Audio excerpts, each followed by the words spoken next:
2장 1. 이듬해 6월 말경 엘리엇이 런던에 왔을 때 나는 그를 다시 만났다. 레리가 결국 파리로 갔느냐고 물었더니 그는 그렇다고 대답했다. 그런데 어쩐 일인지 엘리엇이 레리에게 화가 나 있는 것 같아서 나는 흥미가 약간 잃었다. 전 레리에 대해서 일종의 동정심 같은 걸 조금 갖고 있습니다. 파리에서 1, 2년쯤 지내고 싶다고 한 것도 크게 탓할 생각이 없었고 또 사교계에 진출하는 걸 도와줄 의향도 있었지요. 레리한테 파리에 도착하는 날짜를 알려달라고 그랬는데 나중에 루이자한테 온 편지를 보고서야 그가 와 있는 걸 알았지 뭡니까? 루이자가 레리의 주소를 알려준 터라 저는 아메리칸 엑스프레스 전교로 편지를 보냈죠. 알고 지내면 좋을 분들을 소개해 줄 테니 만찬을 함께 하자고 썼습니다. 먼저 에밀리 드 몽타두르와 그라시 드 샤토 가야르 같은 프랑스계 미국인들을 인사시켜 줄 생각이었죠. 그랬더니 뭐라고 답장해 왔는지 아십니까? 죄송하지만 갈 수가 없다. 야외복을 한 벌도 챙겨오지 않아서 참석하지 못하겠다지 뭡니까? 엘리엇은 내 얼굴을 똑바로 쳐다보았다. 내가 말도 안 된다는 표정을 지으리라고 기대한 모양이었다. 내가 차분한 태도로 듣고 있는 것을 보자 그는 눈썹을 실룩였다. 라탱 지구에 있는 어느 식당 이름이 적힌 지저분한 종이에 답장을 썼더군요. 나는 다시 편지를 보내 어디에 머물고 있는지 주소를 알려달라고 했습니다. 이사벨을 보아서라도 무언가 도와줘야 하지 않나 하는 생각이 들었거든요. 또 어쩌면 이 친구가 너무 내성적이라서 그런가 싶기도 했습니다. 정상적인 상식을 가진 젊은이가 파리에 야외복도 한 벌 안 가지고 왔다는 게 믿기지 않았으니까요. 또 꼭 꽤 괜찮은 양복점들을 찾기가 어렵지도 않고요. 그래서 이번엔 점심을 같이 하자고 청하면서 사람들이 별로 많이 오지 않는 자리라고 말했습니다. 그랬더니 말입니다. 아메리칸 엑스프레스 말고 실제 살고 있는 주소를 알려달라는 제 요청을 무시했을 뿐만 아니라 점심 같은 건 원래 안 먹는다는 식으로 말하더군요. 그 후로는 연락을 안 했습니다. 파리에서 뭘 하고 있는지 궁금하군요. 저도 모릅니다. 솔직히 말해서 제가 알 바도 아니고요. 정말 마음에 드는 구석이라고 눈꽃만큼도 없는 친구입니다. 이사벨이 그런 녀석과 결혼하려 했다니 큰 실수를 할 뻔했지요. 뭐 여하튼 그 녀석도 정상적인 생활을 한다면 언젠가는 리츠의 바나 푸케 같은 데서, 리츠는 파리의 최고급 호텔이고요. 푸케는 파리 상젤리제 거리의 고급 레스토랑입니다. 언젠가는 리츠의 바나 푸케 같은 데서 마주치게 될지도 모를 일이지요. 그런 고급 식당에 나도 가끔 가기는 하지만 다른 곳에 갈 때가 많았다. 그해 초가을 나는 마르세유로 가는 길에 잠깐 파리에 들러 며칠을 보냈다. 마르세유에서 싱가포르로 가는 배를 탈 예정이었다. 어느 날 저녁 친구들과 몽파르나스 거리에서 식사를 하고 나서 맥주를 마시려고 도움에 들렀다. 이 도움은 몽파르나스의 유명한 카페입니다. 도움에 들렀다. 그런데 카페 안을 쭉 둘러보던 중 손님이 가득한 테라스의 작은 대리석 테이블 앞에 레리가 혼자 앉아있는 모습이 눈에 띄었다. 그는 후텁지근한 하루를 보낸 후 시원한 밤바람을 즐기러 돌아다니는 사람들을 눈으로 멍하니 쫓고 있었다. 나는 일행을 떠나 그에게 다가갔다. 나를 보자 그는 얼굴이 환해지며 특유의 매력적인 미소를 지었다. 내게 앉으라고 했지만 나는 일행이 있어서 그럴 수 없다고 말했다. 인사라도 하고 싶었지. 파리에 와 계세요? 잠깐 며칠만. 내일 저랑 점심 식사 하실래요? 점심 같은 건 원래 안 먹는 줄 알았는데? 나는 싱긋 웃어 보였다. 엘리엇 씨를 만나셨군요. 원래는 잘 안 먹습니다. 그럴 시간이 없었어요. 우유 한 잔이랑 브리오슈로 때워요. 이 브리오슈는 버터 그리고 달걀이 많이 들어간 부드러운 빵을 말합니다. 우유 한 잔이랑 브리오슈로 때워요. 하지만 선생님과는 점심을 함께 하고 싶은데요. 그래, 그러지. 우리는 다음날 도움에서 만나 아페리티프를 가볍게 한잔하고 식사를 하기로 약속했다. 나는 다시 일행에게 돌아갔다. 친구들과 이야기를 한참 나누다가 레리가 있는 쪽을 바라보니 그는 이미 가고 없었다. 2. 나는 다음날 오전을 무척 즐겁게 보냈다. 먼저 릭상브르 공원에 가서 1시간쯤 그림을 감상하다가 공원 여기저기를 한가롭게 거닐면서 젊은 시절에 대한 추억에 잠겼다. 아무것도 달라진 게 없었다.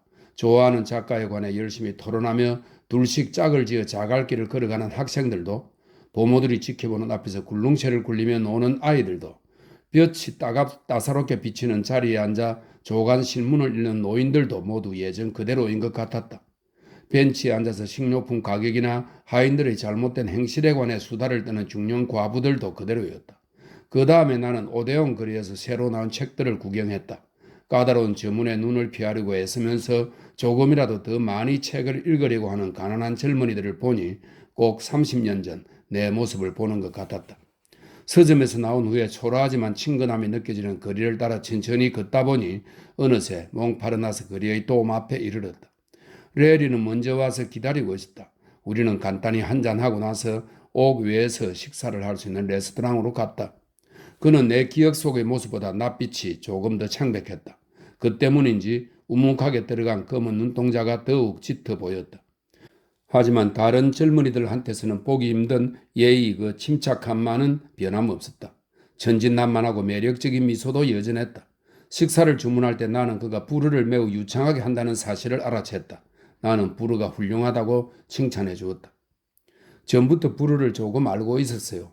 이사벨 어머니가 이사벨을 위해 프랑스인 가정교사를 두었더랬죠. 마빈에 있을 때는 그 가정교사가 우리한테 불어만 쓰게 했었죠. 나는 파리가 마음에 들더냐고 물었다. 굉장히 좋아요. 몽파르나스 거리에 살고 있나? 네. 그는 네 하고 대답하기 전에 잠시 망설였다. 정확하게 몽파르나스의 어디에 살고 있는지 밝히고 싶지 않은 것 같았다. 엘리엇은 자네가 아메리칸 익스프레스를 통해서만 보낸다고 조금 못마땅해 하던걸? 레리는 웃기만 할 뿐 아무 대꾸도 하지 않았다. 뭘 하면서 지내나? 아무것도 안 해요. 책은 좀 읽어? 예, 읽고 있습니다. 이사벨 소식은 듣나? 가끔요. 저희 둘 다 편지 쓰기를 좋아하는 편이 아니라서요. 시카고에서 무척 잘 지내고 있대요. 내년에 엘리엇 씨를 방문하러 파리에 한번 온다고 했어요. 자네한테도 반가운 얘기겠군. 이사벨은 파리에 처음일 거예요. 제가 데리고 다니면서 구경시켜 주려고요. 그는 나의 중국 여행에 호기심을 보이면서 내 이야기를 열심히 들었다. 나는 레리의 입에서 그 자신에 대한 이야기를 끌어내리고 애썼지만 실패했다. 그는 좀처럼 속을 털어놓지 않았으므로 나는 그가 그저 식사나 함께하기 위해 만나자고 한 것이라 생각할 수밖에 없었다. 즐겁기는 했지만 약간 당혹스러웠다. 커피를 다 마시자마자 그는 계산서를 달라고 해서 값을 지불한 뒤 자리에서 일어났다. 그럼 이만 가보겠습니다. 우리는 헤어졌다. 나는 예전과 마찬가지로 여전히 그가 무엇을 하려는 생각인지 알지 못한 채 헤어졌다. 그 후로는 그를 만나지 못했다. 3. 브래들리 부인과 이사벨이 엘리엇을 만나러 간 봄에 나는 파리에 없었다. 때문에 그들이 파리에 머문 몇 주 동안 있었던 일에 관해 적으려면 나의 상상력을 동원할 수밖에 없다. 그들은 셰르부르에 도착했고 언제나 배려 깊은 엘리엇이 그곳까지 마중 나갔다. 그들은 통관 수속을 마친 후 기차에 올랐다. 엘리엇이 두 사람을 챙겨줄 하녀를 고용해 두었다고 자뭇 허무해하면서 말했다. 브래들리 부인이 그런 건 필요 없다고 말하자 엘리엇은 다소 날카롭게 대답했다. 루이자, 도착하자마자 골치 아프게 왜 그래? 하녀 없이 옷을 잘 차려입고 다닐 수 있을 것 같아? 앙투아네트를 고용한 건 너나 이사벨을 위해서만이 아니라 나를 위해서이기도 해. 제대로 입고 다니지 않으면 내가 곤란해진단 말이야. 그는 두 사람이 입고 있는 옷을 못마땅한 표정으로 쳐다보았다. 그리고 물론 드레스도 좀 사야 할 거야. 곰곰이 생각해 봤는데 샤넬이 제일 낫겠어. 나는 워스가 단골이에요. 브래들리 부인은 이 말을 하지 않는 편이 나았다. 엘리엇이 들은 척도 하지 않았기 때문이다. 벌써 샤넬에 얘기해 놓았어. 내일 3시까지 가기로 약속했지. 그 다음은 모자를 장만해야 하는데 아무래도 러브가 좋겠군. 오빠, 난 그렇게 돈을 많이 쓰고 싶지 않아요. 알아. 돈은 내가 다 치를 테니 걱정 마. 어쨌든 내 체면을 구기면 안 돼. 참, 너와 함께 갈 파티도 몇 군데 잡아놓았어. 내 프랑스 친구들한테 마이런이 대사였다고 얘기해 두었어. 마이런이 조금 더 오래 살았다면 분명히 대사가 됐을 거야. 그렇게 말해두는 편이 더 좋거든. 그런 이야기가 꼭 나오진 않겠지만 너한테 미리 얘기해 두는 게 좋을 것 같구나. 참 쓸데없는 얘기도 다 하셨네요. 무슨 소리? 난 세상이 어떤지 알아. 공사의 미망인이 되는 것보다 대사의 미망인이 되는 편이 더 위신이 서지. 기차가 파리 북녘에 들어서자 창가에 있던 이사벨이 밖을 보고 외쳤다. 저기 레리예요. 기차가 멈추자마자 이사벨은 객차에서 내려 레리 쪽으로 달려갔다. 레리는 두 팔을 벌려 이사벨을 안았다. 엘리엇이 언짢은 말투로 브래들리 부인에게 물었다. 너희들이 오는 걸 어떻게 알았지? 이사벨이 배에서 무슨 전보를 쳤어요?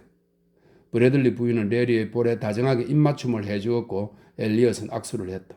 밤 10시였다. 외삼촌, 내일 점심에 레리를 초대해도 되죠? 이사벨이 레리한테 팔짱을 끼고 물었다. 그녀는 잔뜩 상기된 얼굴로 눈을 반짝거렸다. 나야 좋지만 레리는 점심을 먹지 않는다고 하던데? 내일은 먹을 거예요. 그렇지 자기? 그래. 레리가 웃는 얼굴로 대답했다.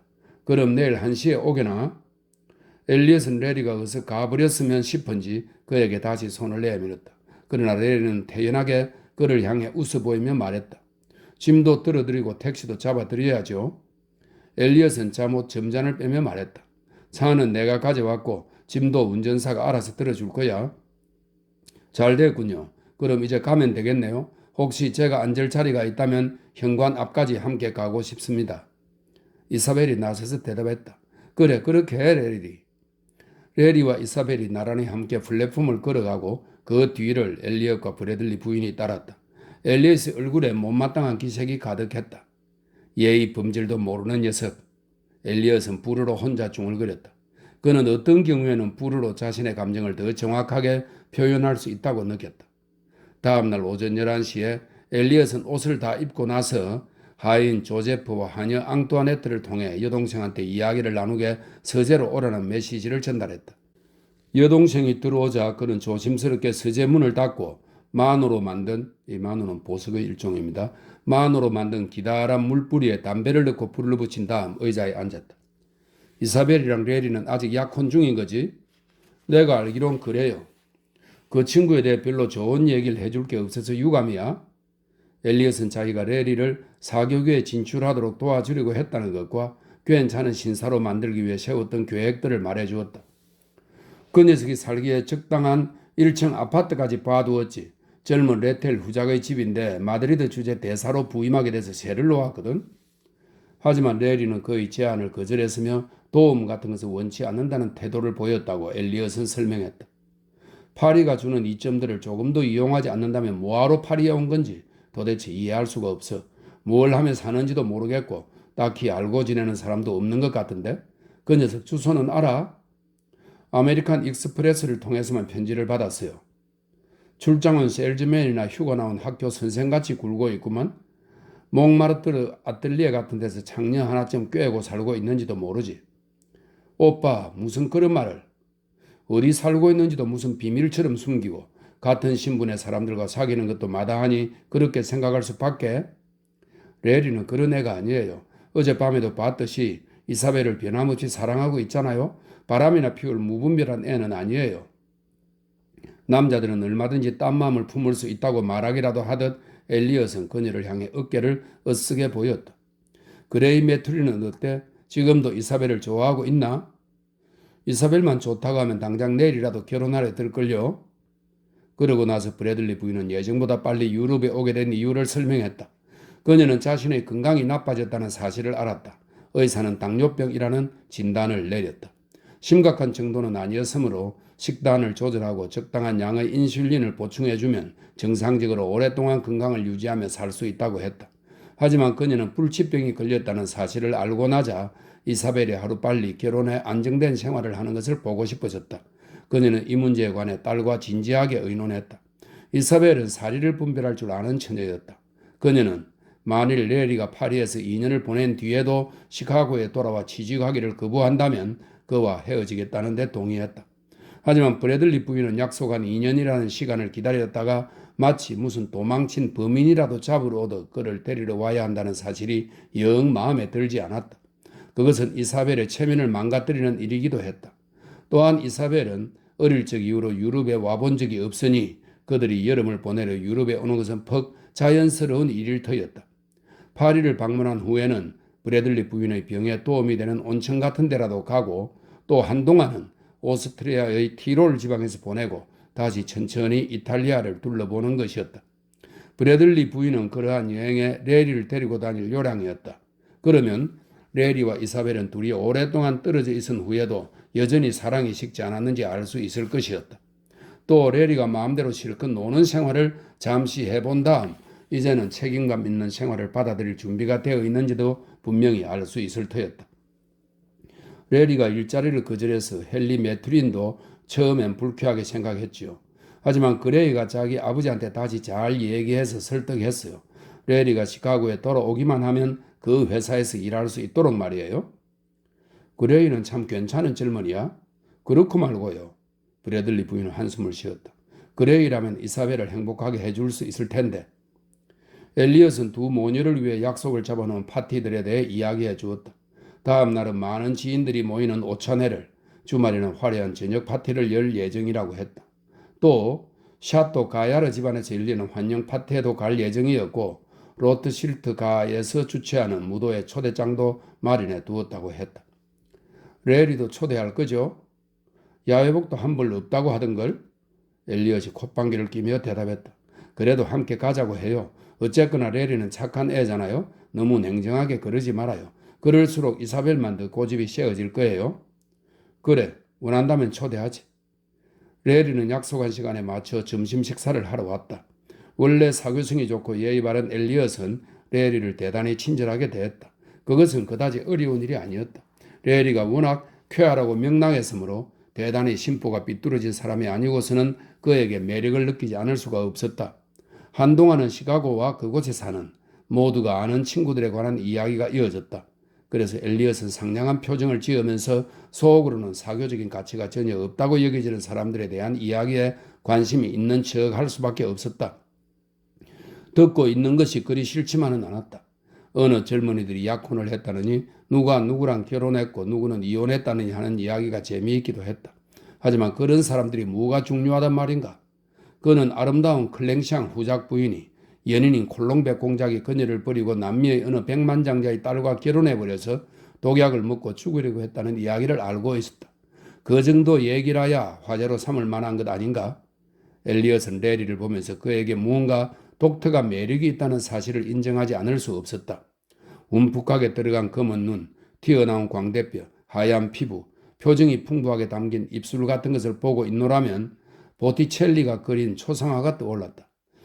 르네상스 시대의 복장이라도 입혀놓으면 제법 낭만적인 분위기가 풍길 것 같았다. 엘리엇은 레리한테 기품 있는 프랑스 부인을 소개해 줄까 생각했던 것을 떠올렸다. 그리고 토요일 저녁 만찬에 집안이 나무랄 데 없이 훌륭하지만 문란한 행실로 유명한 마리 루이즈 드 플로리몽 부인이 참석할 예정이라는 사실을 생각하며 남몰래 미소를 지었다. 그녀는 40이었지만 10살은 더 어려 보였다. 나티에는 1685년에 태어난 프랑스의 화가입니다. 궁전 귀부인들의 초상화로 유명한 화가라고 설명하고 있습니다. 나티의 그림 속에 앉아있는 그녀의 조상이 보여주는 우아한 아름다움을 똑같이 지녔을 뿐 아니라 설명이 있습니다. 엘리엇 덕분에 그 그림은 미국의 유명한 미술관에 걸려 있었다. 설명이 있습니다. 성적인 욕망도 만족을 모를 만큼 대단했다. 엘리엇은 레리를 그녀 옆에 앉히기로 마음먹었다. 그녀라면 망설임 없이 레리한테 추파를 던질 것이다. 그리고 엘리엇은 이사벨이 좋아할 만한 영국 대사관의 젊은 외교관을 초대해 두었다. 이사벨은 상당한 미인이고 그 외교관은 부유한 영국인이니 이사벨한테 재산이 없다고 해도 상관없을 것이다. 고급 몽나시의 와인에서 시작해 나중에 보르드 와인까지 마셔서 치기가 적당히 오른 엘리엇은 느긋해진 기분으로 마음속에 떠오르는 이런저런 가능성들을 곱씹어 보았다. 만일 그가 기대하는 대로 모든 일이 돌아간다면 루이자도 더 이상 걱정할 필요가 없어진다. 루이자는 언제나 약간씩은 그의 의견에 불만을 표현했지만 엘리엇은 여동생이 좁은 세상에만 살아서 그런 것이라고 안타깝게 여겼다. 그래도 여전히 여동생을 좋아했다. 자신이 가진 세상에 대한 지식으로 그녀를 위해 모든 일이 잘 되도록 보살펴 줄 수 있다면 그것은 엘리엇에게 더 없는 기쁨이었다. 시간을 괜히 낭비하지 않으려고 엘리엇은 점심 직후에 여동생 모녀를 데리고 옷을 보러 가기로 약속을 잡아둔 터였다. 모두가 식탁에서 일어날 때 엘리엇은 예의 그 화수를 발휘해서 레리한테 이만 돌아가는 게 좋겠다는 뜻을 넌지시 전했다. 그리고 동시에 그가 열 예정인 두 번의 성대한 파티에 꼭 와주었으면 좋겠다고 퍽 부침성 있는 태도로 말했다. 그다지 애써 청할 필요는 없었다. 레리가 두 제안 모두에 흔쾌히 응했기 때문이다.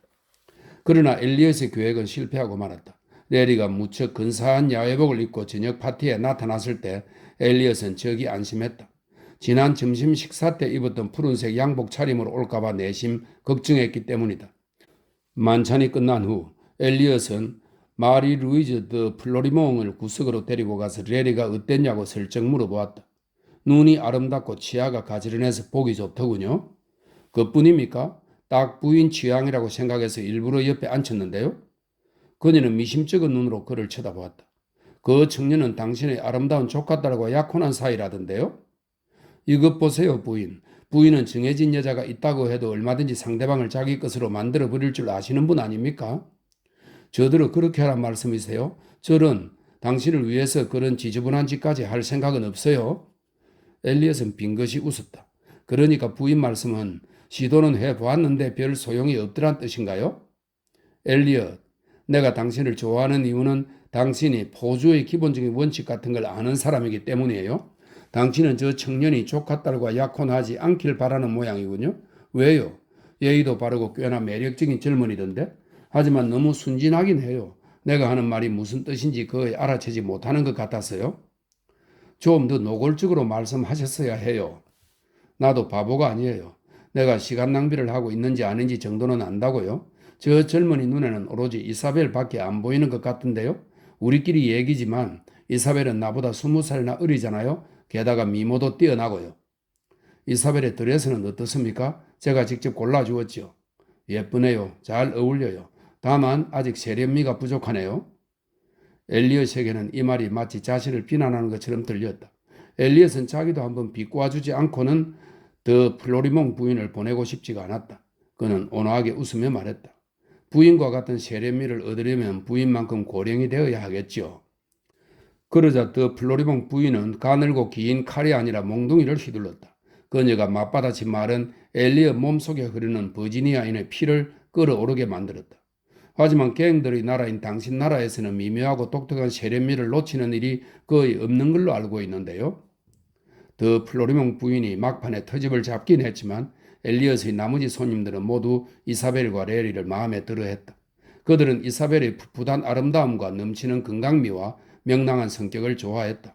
또 레리의 그림 같은 외모와 예의 바름과 차분하게 비꼬는 듯한 유머를 좋아했다. 두 젊은이 모두 유창하게 불어를 구사한다는 점도 큰 장점이었다. 브래들리 부인도 오랜 세월 외국의 사람들과 교류하며 살았기 때문에 불어를 꽤 잘하긴 했지만 미국식 억양이 그대로 섞여 있었다. 엘리엇은 손님들을 훌륭하게 대접했다. 이사벨은 새 옷과 모자가 무척 마음에 들었을 뿐 아니라 엘리엇이 마련한 자리의 유쾌한 분위기도 좋았고 게다가 레리까지 함께 있었기 때문에 그 어느 때보다도 행복한 시간을 보냈다. 4. 엘리엇은 아침 식사를 함께 먹는 것은 전혀 모르는 사람하구나. 그것도 어쩔 수 없는 경우에만 그렇다고 생각했다. 그래서 브래들리 부인과 이사벨은 각자 침실에서 아침을 먹어야 했다. 브래들리 부인은 조금 마음에 들지 않았지만 이사벨은 좋아했다. 하지만 이사벨은 이따금 아침에 일어나서 앙뚜아네트에게 밀크 커피를 어머니 방으로 가져다 달라고 부탁했다. 커피를 마시면서 어머니와 얘기를 나누기 위해서였다. 바쁜 나날을 보내고 있었으므로 하루 중 어머니와 단둘이 있을 수 있는 시간은 그때뿐이었다.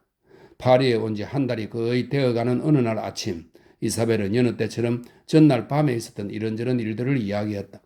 대개 저녁 시간에는 레리와 다른 몇몇 친구들과 어울려 클럽을 돌아다니곤 했다. 이사벨이 이야기를 마치자 브래들리 부인은 파리에 도착한 이후 줄곧 마음속에 품고 있던 질문을 딸에게 던졌다. 레리는 언제 시카고로 돌아갈 예정이래? 모르겠어요. 그런 얘기는 한 적이 없어요. 물어보지도 않았어? 네. 묻기가 두려워? 아니요. 그렇진 않아요. 브래들리 부인은 엘리엇이 강권해서 마련한 최신 유행 스타일의 드레싱 가운을 입고 긴 안락 의자에 누워서 손톱을 손질하고 있었다. 너희 둘이 있을 땐 주로 무슨 얘기를 하니? 항상 이야기를 하는 건 아니에요. 같이 있는 것만으로도 좋으니까요. 레리가 원래 말이 없는 편이잖아요. 이야기를 하더라도 주로 말을 하는 건 제 쪽이고요. 그동안 뭘 하며 지냈다든? 잘 모르겠어요. 특별히 뭘 한 것 같지는 않던데요. 뭘 했든 즐겁게 지냈대요.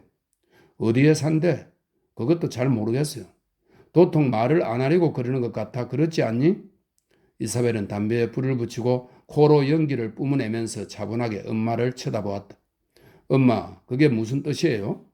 엘리엇 삼촌은 레리가 어느 아파트 같은 데서 여자랑 같이 사는 게 아니냐고 하더구나. 이사벨은 웃음을 터뜨렸다. 그런 말을 믿으세요? 아니야, 물론 안 믿지. 브래들리 부인은 잠시 생각에 잠긴 표정으로 손톱을 내려다보았다. 시카고에 대한 얘기는 해봤어? 그럼요, 많이 했죠. 시카고로 돌아갈 마음을 갖고 있는 낌새는 없니? 없는 것 같아요. 돌아오는 10월이면 꼭 2년이야? 저도 알아요. 이건 너희 일이니까 너가 옳다고 생각하는 대로 행동해야겠지. 하지만 마냥 미뤄둔다고 일이 해결되는 건 아니야. 그녀는 흘끗 딸의 표정을 살폈다. 하지만 이사벨은 어머니와 눈을 마주치지 않았다. 브래들리 부인이 다정한 미소를 지으며 말했다. 점심 식사에 늦지 않으려면 어서 샤워하는 게 좋겠다. 점심은 레리랑 먹을 거예요. 라탱에 있는 식당에 갈 생각이에요. 즐겁게 보내고 오너라. 1시간 뒤에 레리가 이사벨을 데리러 왔다. 두 사람은 택시를 타고 생미셸 다리에서 내린 뒤 사람들이 붐비는 거리를 천천히 거닐다가 외관이 마음에 드는 어느 카페로 들어갔다. 그들은 테라스에 앉아서 디보네를 2잔 주문해서 마셨다. 이 디보네는 주로 식전에 마시는 와인의 한 종류입니다. 디보네를 2잔 주문해서 마셨다. 그리고 다시 택시를 타고 어느 레스토랑으로 갔다. 이사벨은 레리가 주문해둔 음식들을 한껏 맛있게 먹었다. 그녀는 식당 안이 붐벼서 어깨가 닿을 만큼 가까이 앉아있는 사람들의 풍경을 즐거운 듯이 바라보았고 그들이 맛있게 음식을 먹는 모습을 보며 미소를 짓기도 했다. 하지만 무엇보다도 행복한 것은 조그만 테이블에 레리와 함께 앉아있다는 사실이었다. 그녀는 신이 나서 제잘거리는 자신을 미소 띤 얼굴로 바라보는 레리가 사랑스러웠다. 레리와 있으면 그 누구와 있을 때보다도 편안하다는 사실이 행복했다. 하지만 왠지 마음 한구석에 막연한 불안감도 있었다. 레리 역시 편안해 보이긴 했지만 꼭 그녀와 함께 있어서라기보다는 주변 분위기 때문인 것 같다는 느낌이 들었다. 어머니가 한 말이 자꾸 신경 쓰였다. 별다른 생각 없이 수다를 떠는 척 했지만 사실은 그의 표정 하나하나를 살피고 있었다. 그는 분명히 시카고를 떠날 때의 레리가 아니었다. 하지만 정확히 무엇가 달라진 건지 꼭 집어 말할 수는 없었다. 젊고 솔직한 모습은 예전 그대로인 것 같았지만 표정이 달라져 있었다. 전보다 더 진지해졌다거나 한 것은 아니었다. 그의 온화한 표정에서는 언제나 진지함이 묻어났다. 다만 전과는 다른 평온함 같은 것이 느껴졌다. 무언가 마음속에서 결정을 내린 듯한 느낌, 과거의 그에게서 볼 수 없었던 편안함 같은 것이 엿보였다. 식사를 하고 나서 레리가 릭상브르 공원을 산책하자고 제안했다. 난 그림 구경하고 싶은 생각 별로 없는데. 그럼 그냥 공원에 앉아있자. 그것도 싫어. 당신 사는데 구경하고 싶어? 가봐야 볼 것도 없어. 호텔이 작고 초라한 방에서 지내고 있어. 엘리엇 삼촌 말로는 아파트를 얻어서 모델하고 몰래 동거하고 있을 거라던데? 그럼 가서 직접 확인해 봐. 레리가 웃음을 터뜨리며 말했다. 여기서 얼마 안 돼. 걸어가자. 그는 좁고 구불구불한 골목으로 그녀를 데리고 갔다. 높은 지붕들 사이로 파란 하늘이 좁고 긴 조각처럼 보이긴 했지만 우중충한 분위기가 가득했다. 얼마 후 그들은 그럴듯한 외관을 가진 조그만 호텔 앞에 도착했다. 다 왔어. 이사벨은 레리를 따라 좁은 현관홀로 들어갔다. 홀 한쪽 옆에는 와이셔츠 위에 검정색과 노란색 줄무늬가 들은 조끼를 입고 지저분한 앞치마를 두른 사내가 책상 앞에서 신문을 읽고 있었다. 레리가 열쇠를 달라고 하자 사내는 등 뒤에 있는 열쇠거리에서 꺼내 건네주었다. 그는 이사벨에게 호기심 가득한 눈빛을 던졌다가 이내 무언지 알겠다는 듯이 능글맞은 미소를 지었다. 그렇고 그런 이유로 레리의 방으로 올라간다고 생각하는 모양이었다.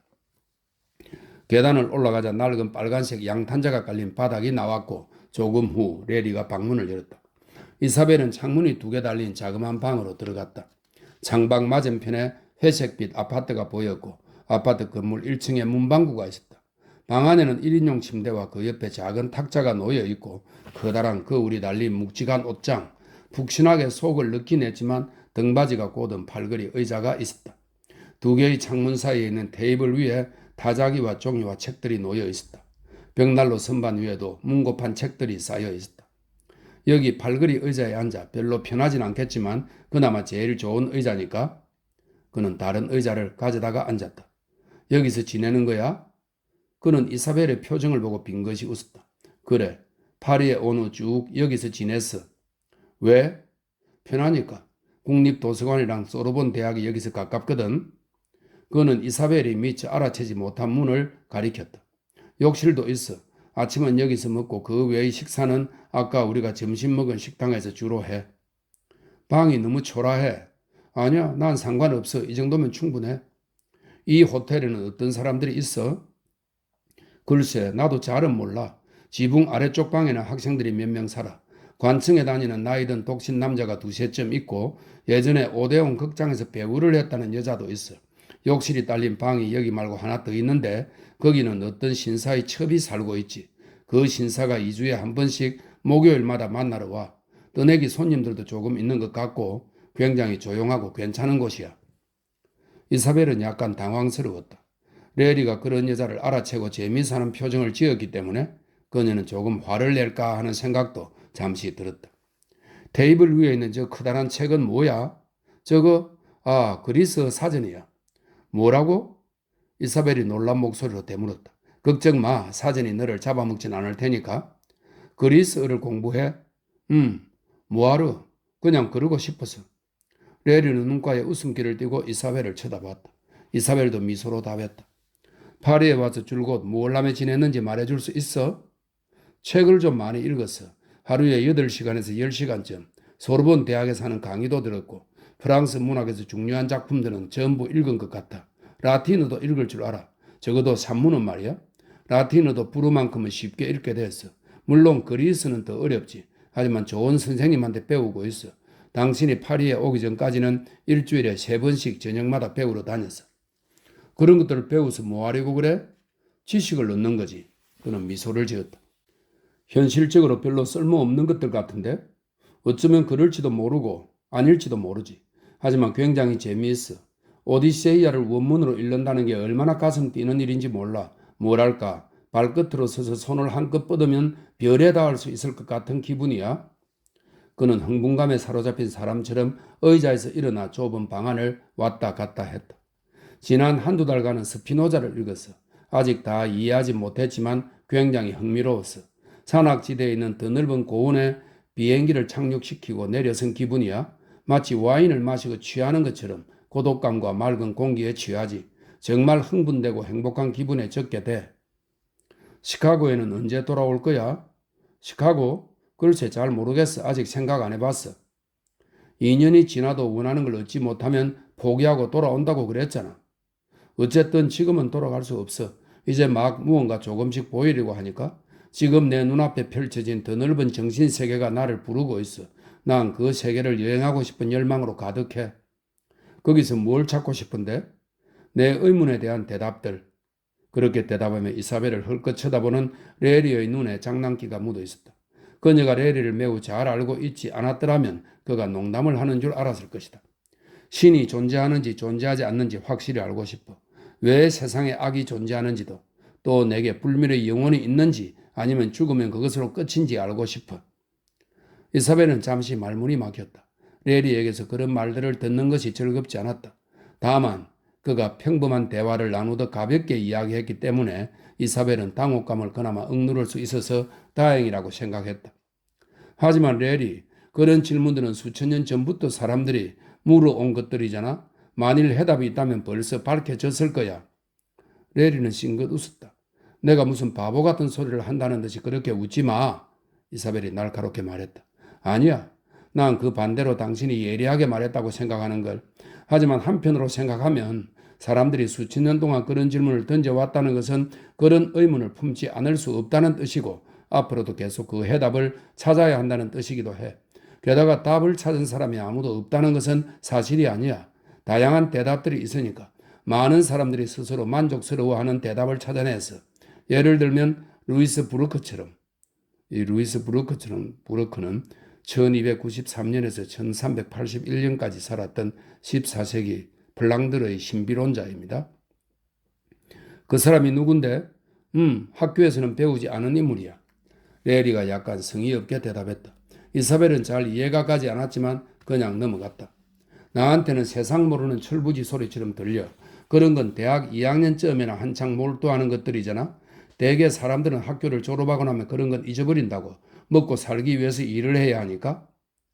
그런 사람들이 잘못됐다는 게 아니야. 나는 다행히 먹고 살 만한 돈은 있어. 그렇지 않았다면 나도 다른 사람들처럼 돈을 벌어야겠지? 당신한텐 돈이 아무 의미도 없다는 거야? 그래. 그는 미소를 지었다. 그런 문제를 푸는데 얼마나 걸릴 것 같아? 잘 모르겠어. 5년쯤 아니면 10년이 걸릴지도. 그럼 그 다음엔 어쩔 건데? 그런 것들을 알아낸 다음엔? 내가 해답을 얻는다면 그걸로 무엇을 할 수 있을지 알 수 있을 만큼 지혜로워지겠지. 이사벨은 깍지 낀 양손에 힘을 주고 몸을 앞으로 약간 기울이며 말했다. 레리, 무언가 잘못 생각하고 있어. 당신은 미국인이야. 당신이 있어야 할 곳은 여기가 아니라 미국이라고. 때가 되면 돌아갈 거야. 하지만 당신은 너무 많은 걸 놓치고 있어. 미국은 지금까지 없던 가장 훌륭하고 화려한 시대로 들어가고 있는데 당신 혼자 세상과 동떨어져서 살겠단 말이야? 유럽의 시대는 이제 끝났어. 미국이 세계에서 가장 위대하고 강력한 나라야. 앞으로도 대단한 속도로 발전할 거고 우리는 모든 걸 가지고 있어. 조국의 발전에 참여하고 이바지하는 게 당신의 도리 아니겠어? 지금 미국에서 사는 게 얼마나 신나는 일인지 당신은 모르고 있어. 미국인들 앞에 놓여있는 일과 모험을 마주할 용기가 없다는 이유로 정말 이렇게 아무것도 하지 않을 거야? 물론 당신도 나름대로 무언가 열심히 하고 있겠지만 결국 책임을 회피하고 있는 모습이 아닐까? 일종의 고된 나태함에 불과한 게 아닐까? 모든 사람들이 당신처럼 책임을 회피한다면 미국이 어떻게 되겠어? 정말 호되게 얘기하는군. 내 대답은 이거야. 모든 미국인이 나 같은 생각을 갖고 있는 건 아니야. 다행히도 대부분의 사람들은 정상적이고 평범한 길을 따라가니까. 당신이 미처 모르고 있는 건 공부하고 싶다는 내 욕구가 대단히 크다는 거야. 그러니까 말하자면 그레이가 큰 돈을 벌겠다는 열정을 가진 것처럼 말이야. 몇 년쯤 공부를 하며 보낸다고 해서 그것이 조국에 대한 배신이 되는 일일까? 이 시간들이 지나고 나면 내게도 미국에 기여할 만한 무언가가 생길지도 몰라. 사람들이 좋아할 만한 무언가 말이야. 물론 아직은 확실하지 않지. 하지만 설령 실패한다 해도 적어도 사업을 하다가 실패한 사람보다 더 궁색하게 살게 되지는 않을 거야. 그럼 나는 당신한테 아무 의미가 없는 거야? 그게 무슨 말이야? 이사벨은 나한테 더없이 소중하지. 난 당신이랑 결혼하고 싶어. 도대체 언제? 한 10년 후에나? 아니, 지금 당장이라도 가급적 빨리 하고 싶어. 하지만 무슨 돈으로 살아? 엄마는 우리한테 금전적인 도움을 줄 여유가 없어. 아니, 있다 해도 도와주지 않으실 거야. 아무 일도 안 하려는 사람을 도와주는 건 옳지 않다고 생각하실 테니까. 나도 이사벨 어머니한테 도움을 받고 싶은 생각은 전혀 없어. 1년에 3,000달러는 수입이 있거든. 파리에선 그걸로 충분해. 작은 아파트를 얻고 가정부도 하나 둘 수 있어. 정말 즐겁게 살 수 있을 거야. 레리, 1년에 3,000달러로 어떻게 살아? 충분히 가능해. 그보다 적은 돈으로 사는 사람도 많아. 하지만 난 그렇게 살고 싶지 않아. 그래야 할 이유도 없고. 나는 그 절반 되는 돈으로 살고 있는걸? 세상에 어떻게? 그녀는 끔찍하다는 듯이 작고 누추한 방을 둘러보았다. 나머지는 저금해서 좀 모아놓았어. 카프리 섬으로 신혼여행을 가면 좋을 거야. 그리고 가을에는 그리스에 가보고 그리스엔 꼭 한번 가보고 싶어. 같이 세계 여러 곳을 여행 다니면 좋겠다고 얘기했던 거 기억 안 나? 물론 나도 여행은 좋아. 하지만 그런 여행은 싫어. 배의 이등실을 타고 욕실도 없는 삼류 호텔에 묵으면서 싸구려 식당에서 밥을 먹기는 싫다고. 작년 10월에 그런 식으로 이탈리아를 쭉 돌아서 정말 즐거웠지. 1년에 3,000달러의 수입이 있다면 세계를 돌아다닐 수도 있어. 하지만 레리, 나는 아이도 낳고 싶어. 그래, 아기를 낳으면 그 애도 함께 데리고 다니자. 바보 같은 소리 좀 하지 마. 이사벨은 코웃음을 쳤다. 아이를 낳으면 얼마나 돈이 많이 드는지 알아? 작년에 바이올렛 톰린슨이 아이를 낳았는데 최대한 비용을 줄였는데도 1,250달러나 들었대. 또 유모한테는 얼마나 돈이 많이 드는지 알아? 그녀는 이런저런 생각이 꼬리를 물고 떠올라 열변을 토했다. 당신은 정말 너무 현실 감각이 없어. 내가 뭘 원하는지 전혀 모른다고. 나는 아직 젊고 인생을 즐기고 싶어. 남들이 하는 것들을 하고 싶단 말이야. 파티에도 가고 싶고 춤추러도 가고 싶고 골프도 치고 승마도 하고 싶어. 예쁜 옷도 마음껏 입고 싶고 친구들처럼 멋진 옷을 못 입는 게 여자한테는 얼마나 속상한 일인지 알아? 친구들이 실적나서 파는 헌 옷을 사서 입는 게 어떤 기분일지, 누군가 딱한 마음에서 새 옷을 선물해주면 그것을 고마워하며 받아야 하는 게 어떤 기분인지 알아? 마음에 드는 헤어스타일을 하러 좋은 미용사한테까지는 못할 거야. 전차나 버스를 타고 다니는 것도 난 싫어. 내 자동차를 타고 다니고 싶어. 당신이 도서관에 책이나 읽으러 가버리면 나들을 하루 종일 혼자 뭘 하라는 거야. 가게의 유리 진열장이나 들여다보며 돌아다니거나 아니면 릭상부로 공원에 앉아서 애가 놀다가 다치지 않는지 보기나 하란 말이야. 친구도 제대로 사귀지 못할 거야. 이사벨, 레리가 끼어들었지만 그녀는 다시 말을 이었다. 적어도 예전과 같은 친구들은 사귀지 못할 거야. 아, 물론 엘리엇 외삼촌의 친구분들이 이따금 초대해 주긴 하겠지. 하지만 마땅히 입을 만한 옷이 없어서 가지도 못할걸. 아니면 담례로 그분들을 대접하지 못할 게 뻔하니 일부러 가지 않을지도 모르지. 난 천박하고 초라한 사람들과 사귀고 싶지 않아. 서로 말도 안 통할 거야. 레리, 난 제대로 살고 싶어. 그녀는 문득 레리의 표정을 의식했다.